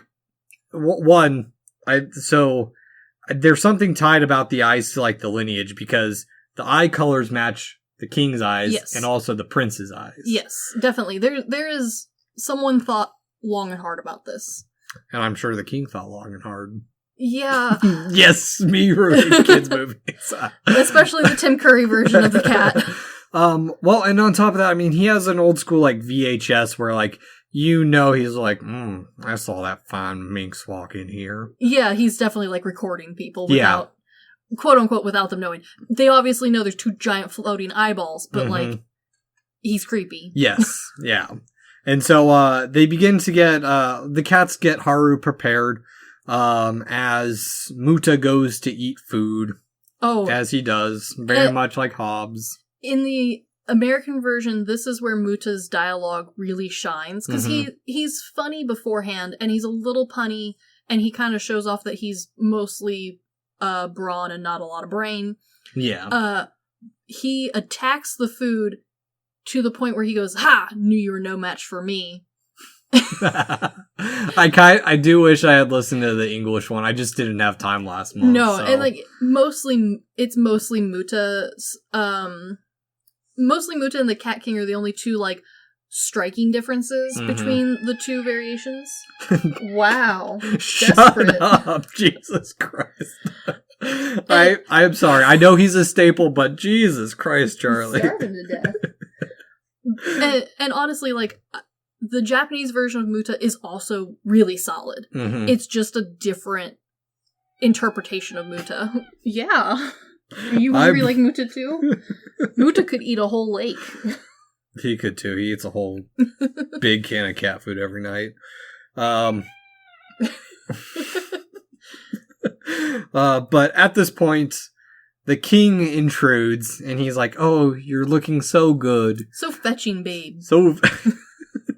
When he walks in the Japanese one, it feels like the powerful father who runs the sketchy business coming in to check on the new bride that he's picked out for his son who doesn't know. And in the American one, he walks in and it's like, "Hey, babe, looking good." Inspecting the goods. Yeah, "Welcome to the family, babe." And you're like, "Oh, you creepy." Oh, I don't know if I want to marry into your family.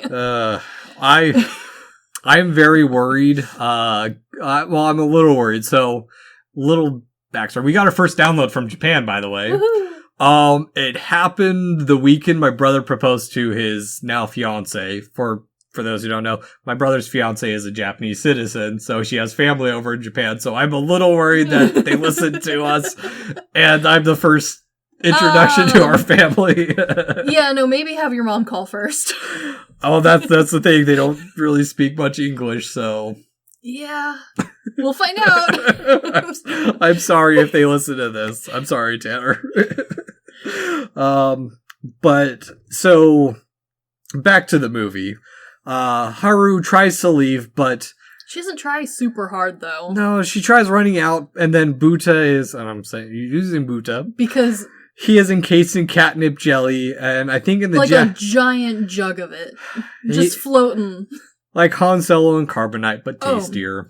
He looks like a centerpiece. And I think in the Japanese one... A morbid centerpiece. Yeah, exactly. Well, I mean, Han Solo's a morbid centerpiece, too. Well, but that one feels morbid. This one, the only one who's upset by Muta's supposed death is Haru. Yeah. She's bawling her eyes out and, proclaiming he's dead. And she's like, "I won't leave him." And he's like, "That's fine, we'll bring him with us." Well, I think that comes from the Japanese translation, or the Japanese version, because they mentioned that Buta wanted to die in something tasty. And so they brought him the catnip jelly. Yeah, it is the best way for Muta to go. Yes.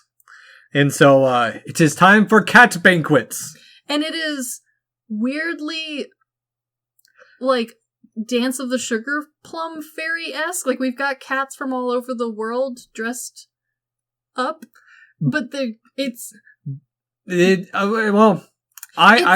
the thing, because this is cat heaven. Okay. Implies that all cats have the same religion, and they all go to the same place. So these are either... living cats who rule over their various sections of the world. Which I would lean towards. Or they're dignitaries of different parts of cat world. Okay. I lean into that because these are also some of the only cats who bother to be dressed. Mm-hmm. At all. Yeah. Up until now, we've got the Cat King who puts a thing on his head, and we've got the one with a bow. Yeah. I'm surprised they didn't make any snide remarks to, or nods to American cats. Yeah, I mean, there is kind of, there's a German-esque cat, there's a Chinese-esque cat, there's, some, South Africa cats. Some, Middle Eastern. Yeah, it's very, throw a dart, someone's from there, sort of. Oh, her cat bikini fell. Yeah. Actually, kind of really the only dirty joke in the movie. It is. And so, like, I mean, honestly, this is probably one of my favorite moments in the movie for me, mainly because of the food. The food is so cat-esque. Because they keep bringing Haru food, but it's all cat food, because she's like, I don't want raw fish, I want it cooked. Yeah. And they're just, like, there's all kinds of, like, human food. They've got soy sauce, which, by the way, cats can't eat soy sauce. No, they cannot. But also, like, the Rat King with tomatoes, which I explained the Rat King in our Color Out of Space episode. Their tails are all tied together, and it's like, it's kind of dark little touches here and there. Yeah, and, like, it is a strange, like, mix of very cat... It's not like cat-themed dishes that are like, oh, it's not cat pizza. It's very, like, if a cat was a chef and really wanted raw mice, what would he do with them? Yeah, he'd tie them together, put them on a bed of parsley. Actually, now thinking about it, the soy sauce does make sense. Yeah. This is cat heaven. They finally can have it. They can't die. They can eat whatever their little hearts desire. Yeah. Yeah. Yeah. Yeah. And so, we've talked about the entertainment a little bit because, as the evening goes on, Haru is being as the king would put it, a real drag. Yeah, she is incredibly upset by the death of Muta, and also the fact that her fish is very floppy. Constantly sobbing. The poor girl's not having a good time. She wants to go home, but, like, at no point does she stand up for herself and say, like, that's it. Yeah. I'm going home. Like, she's just sad in her current situation, and so the king, being the cool dude he is, brings out the entertainment. Yeah, plenty of entertainment, and he keeps, like, when he's not liking it, and I think he's not liking it just because Haru's crying the whole damn time. Yeah, no, for sure. He starts to, and I've been wanting to use this word for a while, defenestrates the cat. Yes. Which, defenestration is the act of throwing someone or something through a window. Yeah, he Emperor New Grooves them right out the top balcony. Yes, which I like this because it shows for a little bit that Haru is in a bit of danger. Yeah. The king is unstable. Oh, I mean, like, we kind of guessed with the Coco eyes beforehand, but, like, it is now confirmed that this man is yeeting his citizens off of the tower. And it's not like we don't see them run away at the bottom. No. Sort of situation. Yeah, and through all this, sad Yuki watches, oh no, big boy pretty Yuki watching Haru. I'm making fun of this point because Yuki's useless. Yeah, Yuki and Haru are useless. Yes. In slightly different ways. Yes. Because the mood changes as, obviously, the Baron arrives. No one The only cat with fingers. And wearing a mask, too. Oh, it is such standard fairy tale nonsense. The suave prince coming in to save her. Offers to dance with Haru because no one's actually really... And I think part of Haru's issue, too, is, like, no one's given her attention. Actually, really. This is it. Because really what started this was Haru not knowing what to deal with her feelings of her crush having a girlfriend. Yeah. And so this is where it started into, like, she's wanting attention, but no one's really giving it to her. Her mom, in a way, probably isn't giving her the attention she wants or doesn't have the time because Haru's constantly waking up late. Yeah, and also, like, she's a teenager and is trying to learn how to ask for that sort of attention from either your romantic interest or your peers or your friends or your parents, and that's a hard thing to learn. Yeah, well, let's not forget she's also being turned into a cat, so she's got that to deal with. Yeah, she's having a hard day, and also Muta's dead from jelly and is behind her. Yes, I love how they just keep, like, randomly showing a dead, like, supposedly Muta's cat. jellified body is behind her. I mean, I'd probably be a little bit upset. I would be a tiny bit. But again, back to the music. Because we've moved on to a very romantic waltz style. Yeah. And not just any instrument, but the hand organ playing. And then eventually a full orchestra going into it. And it feels very... Beauty and the Beast-like. Yes. Yeah. Where, like, she finally is... the center, as opposed to being on the side and, like, expected. It's the very much to reference Beauty and the Beast, or not Beauty and the Beast, The Princess Bride, the As You Wish moment. Yes. Because in her wallowing self-pity, she does not realize that this suave, majestic cat is actually the Baron. Yeah. Until he, like, pretty much says, hey bitch, I'm the Baron. I'm here to fix your problems. Yeah, and it is blaringly obvious that it's the Baron, but it is funny how long it takes her dancing with him to realize that this is not just a cat. Yeah, because once he starts spilling the beans, the king's ears pick up. He's like, oh, I'm listening in.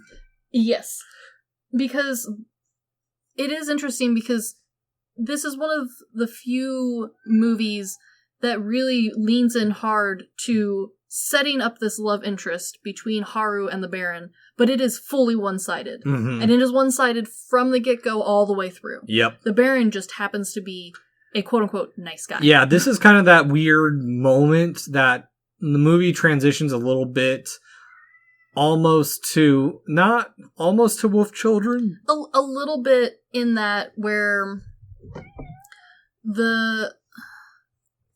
Haru is finding herself in recognizing that she likes the Baron. Yeah. And he is spending that time reminding her, like, hey, you have to be yourself. Focus. Yeah. Look at me, focus. As she sprouts whiskers. Yes. Yeah, because as her happiness starts coming across, she starts becoming more cat-like. And once the king finds out all this shit's going on, a fight ensues, which Baron's like, hey, how long are you going to sleep there, Muta?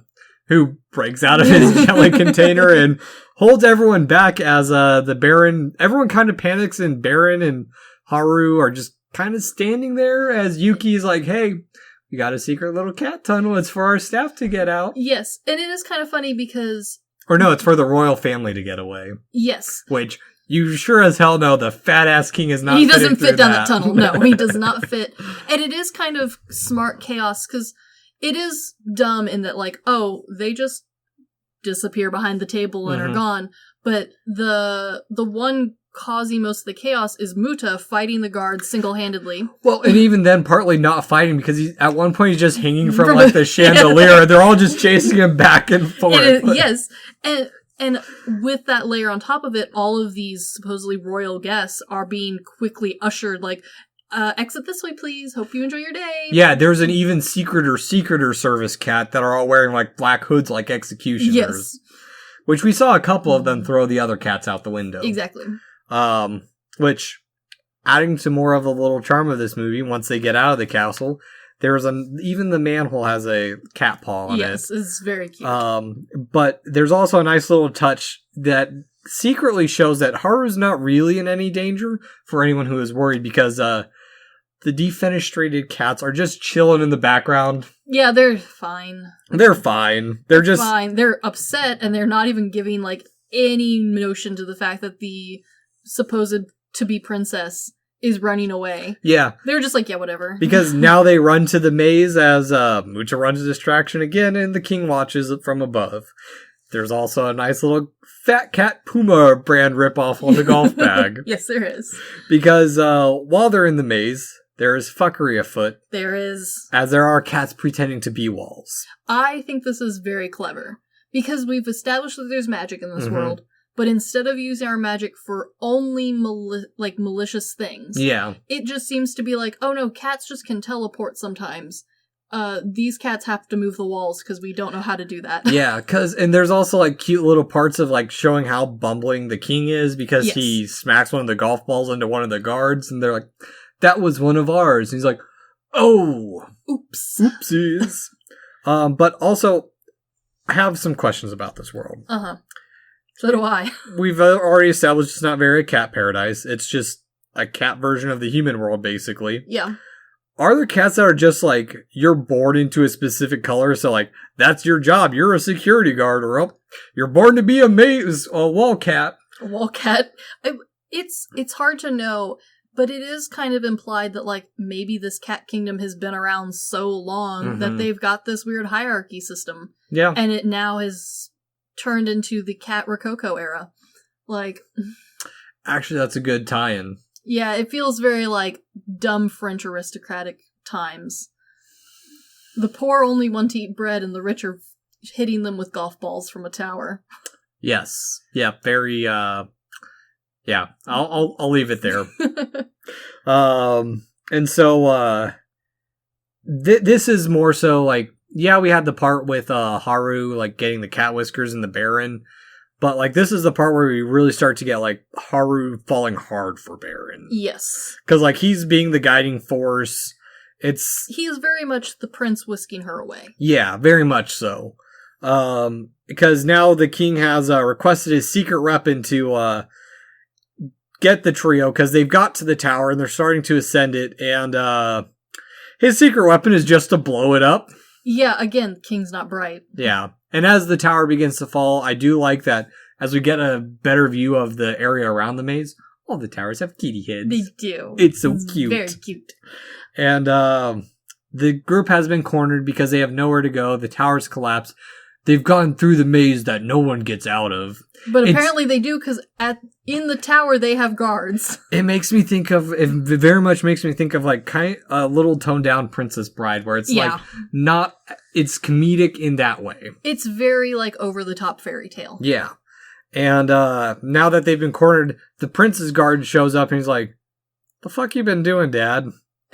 My goddamn dad. I thought I left you guys here alone to be good. Yeah, because it's revealed that Prince Loon wants to marry Yuki. He turns out to be the kitten from the flashback. It's so cute. Everybody knows each other. And also, of course, they're getting married. They're the only two sleek, pretty kitties in this entire movie. And Haru is fated to save lives. And I do like this like, small, like, seed growth for Haru, because instead of just feeling relief that she doesn't have to marry the prince, she feels genuine happiness for Yuki that she gets to marry who she actually wants to. Yeah, she's kind of living out the fantasy that she wanted. Yes. So, yeah, no, it's a nice little moment, because, but it's short-lived, because now as the sun is out of the way, the king's like, "Hey, babe. You can marry me." Yeah. And boy, he's weird and creepy again. Yep, and in the spirit of grand reveals, Muta decides to reveal that he is actually a cat of legend in the world, as he is Ronaldo Moon. The cat who ate all the fish out of the lake. Yes. I love how, it is so cat logic, where the thing they fear most is this fat giant cat who ate all of the fish. Curse you! He's not great at fighting. No. The Baron is, but he's just big. Yeah. He's just a giant cat. Which is great. Which I also love the Baron's response is like, "You didn't really, did you?" And they're like, it's painted on their walls. Yeah, it is so legendary, which also it's kind of weird because like how time works for them. I have a feeling Muta is definitely like, obviously still alive, but like maybe Muta's just been there so long. Yeah. And I do like, that's the other thing, like I love how little bits add depth to the world, but they never fully explore it, where it's just like, oh yeah, Muta was the leader of this notorious cat gang, and it's like... And, it's been long enough that no one recognized Muta. Yeah. But it hasn't been so long that everyone forgot who he was. Yeah, exactly. And so the king begins to freak out as the prince begins to aid in their escape by blocking off the stairs to the tower.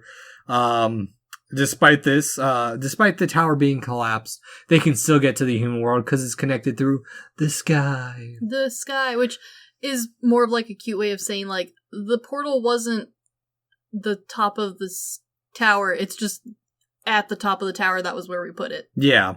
Yeah. Which is kind of nice, like, magic logic. Yeah, and I also like it because the king starts really freaking out. Yes. He goes from being this derpy, kind of scary cat to... climbing the walls. Exorcist style, like, yes. Creepy. But also I think this is showing because the king is definitely not in charge. It seems like the prince is, and the king is just kind of allowed to play king. Oh, 110%. Yeah.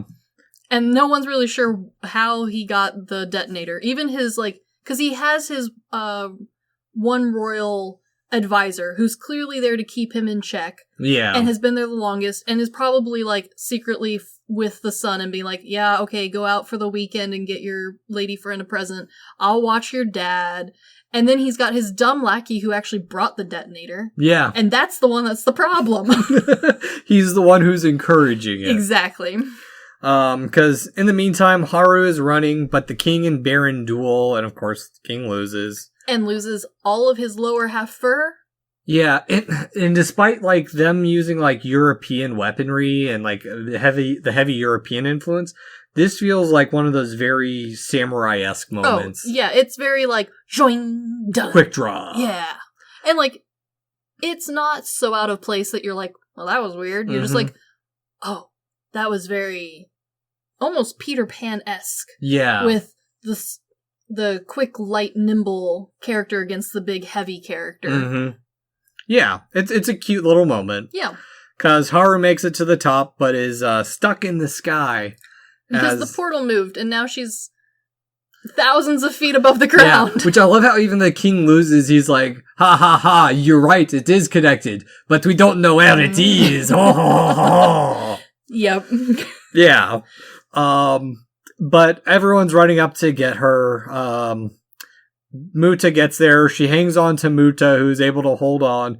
But it's actually Toto to the rescue to fly off and conclude the odd adventure as Haru is, well, sorry, I got a little bit ahead of my outline. There's a little odd moment where, Toto does come to the rescue, but there are falls broken by crows and there's a staircase of them. Yeah. Oddly magical moments. It kind of implies that, like, other animals also have this weird magic, not just cats. Mm-hmm. But, you know, sure, why not? Because back in Catland, the Cat King decides to retire, and so does his left hand. Haru is now safe, reveals her crush to Baron, and this is where Muta flies off with Toto, as well as the Baron eventually, and we conclude the odd journey as Haru returns home more mature to her mother's surprise. Yeah. She's awake, she's already eaten, and she's reading the newspaper. And a really small detail, she cleaned her room. Yeah. Like, again, it's not a life-changing character development. She just very slightly matured. Yep. And, I mean, we continue to see this as she's walking home with her friend. She's no longer interested in her crush. She's moved on with her life. And it's less of like oh, I'm not interested in him totally. It's more of like, you know, we're not really good together. I don't know why I was so infatuated. Like, yep. We wouldn't be happy together. He's just cute. Yeah, exactly. And she comes to the crossroads of adulthood and in real life. It's so cute. Muta, being the fat ass he is still in the background as the theme Kaze ni Naru by Suji Ayano plays. She's been a big fan of Studio Ghibli and was super happy to be able to do something for it. As well, I did have this written. I didn't bring it up earlier because I wasn't too... The music's fine for me. It's not my favorite, but it's cute. It's definitely not the most recognizable Ghibli music, that's for sure. But it is... I didn't talk about it much, but it was the largest orchestral recording with 80 members of the Tokyo Philharmonic Orchestra. And besides Kaze ni Naru, it was composed by Nomi Yuji, who had done Whisper of the Heart, and he had also done work for The Last Emperor, which I picked up at my visit in Bend unintentionally. But he said he had taken themes from Whisper of the Heart and worked them into it, so that way it had the familiar feel and wasn't fully standalone. And you can definitely hear that theme really beautifully when she's descending the crow staircase. You can hear the Whisper of the Heart theme playing through that really strongly. And it's a nice tie back into, like, the Baron has completed his job, he has finished what he set out to do, and now it's on to her. Yeah. She's on with her life. Yeah. And that's the thing. So The Cat Returns is definitely an odd coming of age story. Yes. And for it being what it was the highest grossing domestic film in Japan in 2002 upon its release. And it ended at 7th for the year. But in 2015, it was still at the 86th. Yeah. I couldn't find anything else that stands out other than it was the 36th for animated according to Wikipedia. Yeah. Unfortunately, that's the limit of my research, and I can't read Japanese at the moment, so it's not... And most people's tier lists for Ghibli, like, it's not bottom tier, that's for sure, but most people, like, it's pretty low on their list. Yeah, because despite it being popular and well received, it has really fallen by the wayside, especially as of late. And I think there's a couple things for this. I think it's partly because it's at a weird spot, not only as it's a spin-off or a sequel for the studio, but it's also, there's nothing has really come of it. No. I mean, Morita, it's a weird, in a way, it's a crossroads for Ghibli. Morita has only continued to really do animation work. He only directed one anime called Bokuro no in 2007. But he hasn't done any more directing work. He hasn't done much for Ghibli. He's gone on to do storyboards and artwork for various films and games, including Ni no Kuni, Knights of Sidonia, Ajin, as well as the 2 Netflix Godzillas. But outside of that, he hasn't really risen to that status that I think they were trying to get with him. No, and it definitely feels like they were trying to get someone to rise hard and fast and to really step into shoes that, like, honestly take decades for people to feel like they're ready for. Yeah, and doesn't even work because, I mean, this also started the trend of bringing up directors who didn't seem to have the same appeal or vision as Miyazaki or Takahata for that matter either. Yeah. Because, I mean, it brought to the studio, which is, well, sorry, I've lost my chain of thought on that. Takahata and Miyazaki brought this vision and this feel to the studio, but I also think it's where Ghibli has started to sadly part ways and fall to the wayside. Because their movies after this have kind of been hit and miss, and this is kind of where I fell off too. Because I'm still not caught up on their work since 2013's The Wind Rises, which I actually saw in theaters with a schoolmate of mine, Andrew Yonkers, who he's the one who really got me into movies, or further into movies, and it expanded my viewing of stuff. But we went and saw that because it was supposed to be Miyazaki's swan song, which we'll get into whenever we do a episode on that. But it also comes from inner conflicts from this, because after Morita directed, Miyazaki's son Goro and another man named Yonebayashi Hiromasa kind of came and went. I mean, Goro's supposed to kind of be the follow-up, but there's been a lot of conflict. He doesn't have the same vision or the same style as his father. No, but everyone wants him to be that way. And The Cat Returns is that weird movie that falls into like that crux of everything deviating from that point. Yes, it's definitely an odd spot for the studio, and it's an odd movie. Like, it's good, yeah, but it is odd. It lacks the soul that a lot of the predecessors did. Yeah, but it's also not a flop either. No, it is good, and it's unfortunately part of, we're seeing the growing pains of the studio. And for a lot of people, it feels off and wrong, but at the same time, they hold on to those classics. And we've seen this happen before with another giant. This is very reminiscent of the Disney downfall and then the resurgence. Yeah. And that's not necessarily a bad thing, because for some of us, our favorite movies come out of this lull or strange period. Because later on, once people start saying, oh, we've hit another classic, this is everyone's favorite again, it's those of us who, we might enjoy that, but it's the oddballs out who end up having to find the weird ones. Yeah. And I don't know. I mean, because of The Cat Returns, I started to look at the studio's work again, and I mean, it's not by any fault of its own that The Cat Returns is a weird movie. It just stands on that cusp of change where it's holding on to those memories. It's trying to be those other films. Yeah. But it's, in a way it is, but in other ways it's not. And honestly, I don't think besides like the work Miyazaki's really done, to be fair, I also haven't seen Princess Kaguya, which is supposed to be really good, but the studio's just never recovered from that. No, not in the same way that like they thought the high of Spirited Away was going to take them. Yeah, because I mean, Howl's Moving Castle, good, met with conflict, which came right after The Cat Returns. Yes. Tales from Earthsea, which was Goro's first film, plagued with drama, because Goro didn't even want to be a director. He was kind of forced into it, and Miyazaki didn't think he was old enough to be or he was experienced enough to be a director. Yeah. And then just from that, we've had lackluster Ponyo, Arrietty, Poppy Hill. Wind Rises was fine, but it didn't have the same Miyazaki feel. No, and this is again where, when I said there's a different movie for everyone, we've really hit that strive. Because originally, things like My Neighbor Totoro or Castle in the Sky were easy to say, everyone will love this. Like, even if it's, why isn't it your favorite thing? I don't understand. Because honestly, back then, we only had 5 to pick from.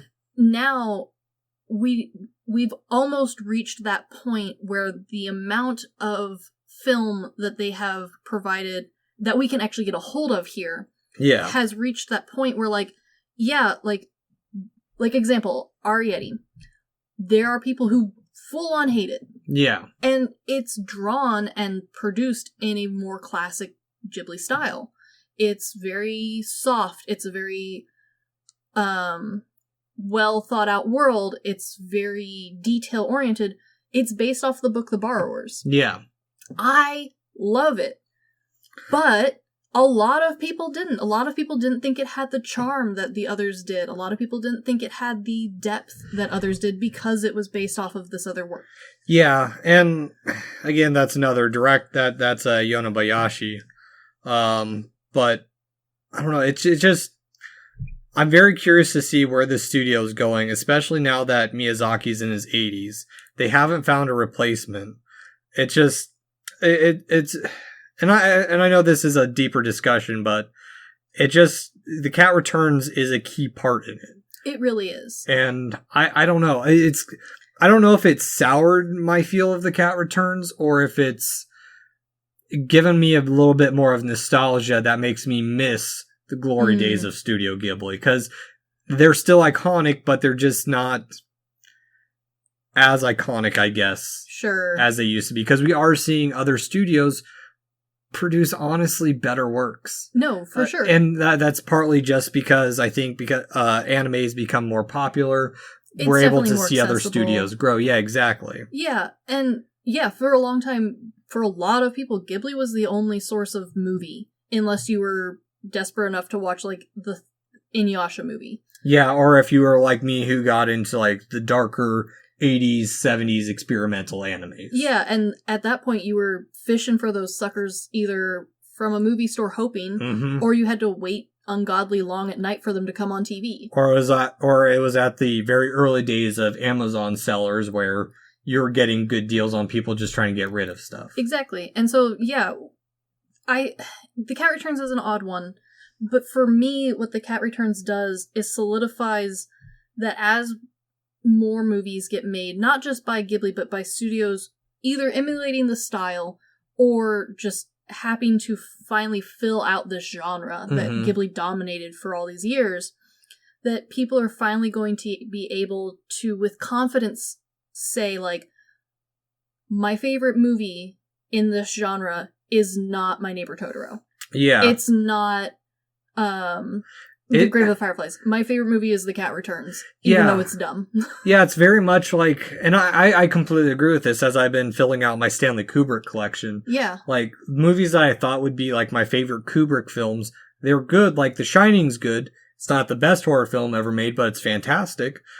But is it your favorite Kubrick film? Exactly, it's not. And I will say my favorite for that one is Dr. Strangelove, because it's goofy and weird. Yeah, and we are at a tipping point, I think, for this genre of animation movies. Almost like a cozy slice of life-esque, without being true slice of life. anime where people finally have enough variety to really have solid opinions, as opposed to how it used to be, where like you kind of liked whatever you saw last, which for a lot of us was a handful of movies, and like those were the only ones we could buy, so of course it was your favorite. Yeah, and sometimes it's also like the first thing you're introduced to, like video game wise, Harvest Moon. I like some of the older ones, but Friends of Mineral Town and Save the Homeland are always going to have that special nostalgic feel to them because they were the first ones I played. Yeah, and so I'm really hoping that since we are sitting on this cusp of people having more access to this genre, and not just access, but the ability to dig in and really watch some of these, they're the odd movies. They weren't as easy to get a hold of. They weren't resold like, My Neighbor Totoro you could find everywhere back in the day. This one was kind of hard to find back then. Yeah. I mean, it wasn't impossible, but it also wasn't high on people's lists. Like, if you asked for this, you had to really try back then. And streaming's really helped that, but I think, at least when we were growing up, the biggest issue was more so how Disney and their subsidiary who owned it, Buena Vista, they were very much under the same Disney, we're bringing out of the vault. Exactly. And I think that's really what led to Disney not bringing these movies over anymore, and why G-Kids took over, because Disney was holding on to them and not doing shit. Exactly. And so I'm really hoping that since we are sitting on this cusp, the love that people have, the passion that people have for those other movies, like Totoro, like Kiki's Delivery Service, people are finally going to be able to put that same amount of passion into these other side ones, which, maybe might not be as critically acclaimed, might be a little bit weaker in different points, but for a lot of us, those are deep down. That's the one we keep watching. Yeah, no. And there's just no merch for me to buy. I mean, there's Baron merch, but it's always Whisper of the Heart. Exactly. So I guess at the end of it all, Chris, do you recommend in 2021 going back and rewatching The Cat Returns? I really do. I honestly think that for a lot of us, we watched it at the wrong time. Yeah. We watched it with an expectation of something that it wasn't supposed to be. And so I think if you haven't seen it and you're like, no, it's not a top Ghibli, I'll wait until after I've seen all of the top ones, I don't recommend that. I recommend finding it in like a secondhand store and giving it a go. Find it like you find the Baron, and that's truly the magic of this movie. Yeah, or if you have HBO Max, that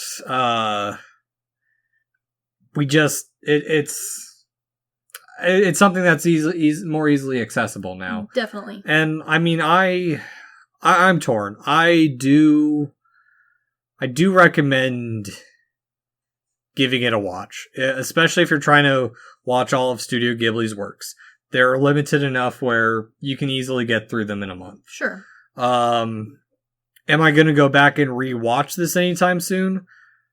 Probably not. And like, I rewatched Whisper of the Heart, and it's fine, and the Baron's point is small, and The Cat Returns is very much a standalone movie, but I don't know. I'm torn. It is an odd one. It has its merits, but I don't necessarily recommend going out and rewatching it. And that's weird to say, because I forgot to bring it up at the start of this episode. We're deviating a little bit in our Christmas holiday stuff of doing more family-oriented movies instead of just Christmas specials. Yeah. Because we want to bring people together and go rewatch movies, but I personally would recommend a bunch of other Ghibli movies over this one. Sure. I think this is...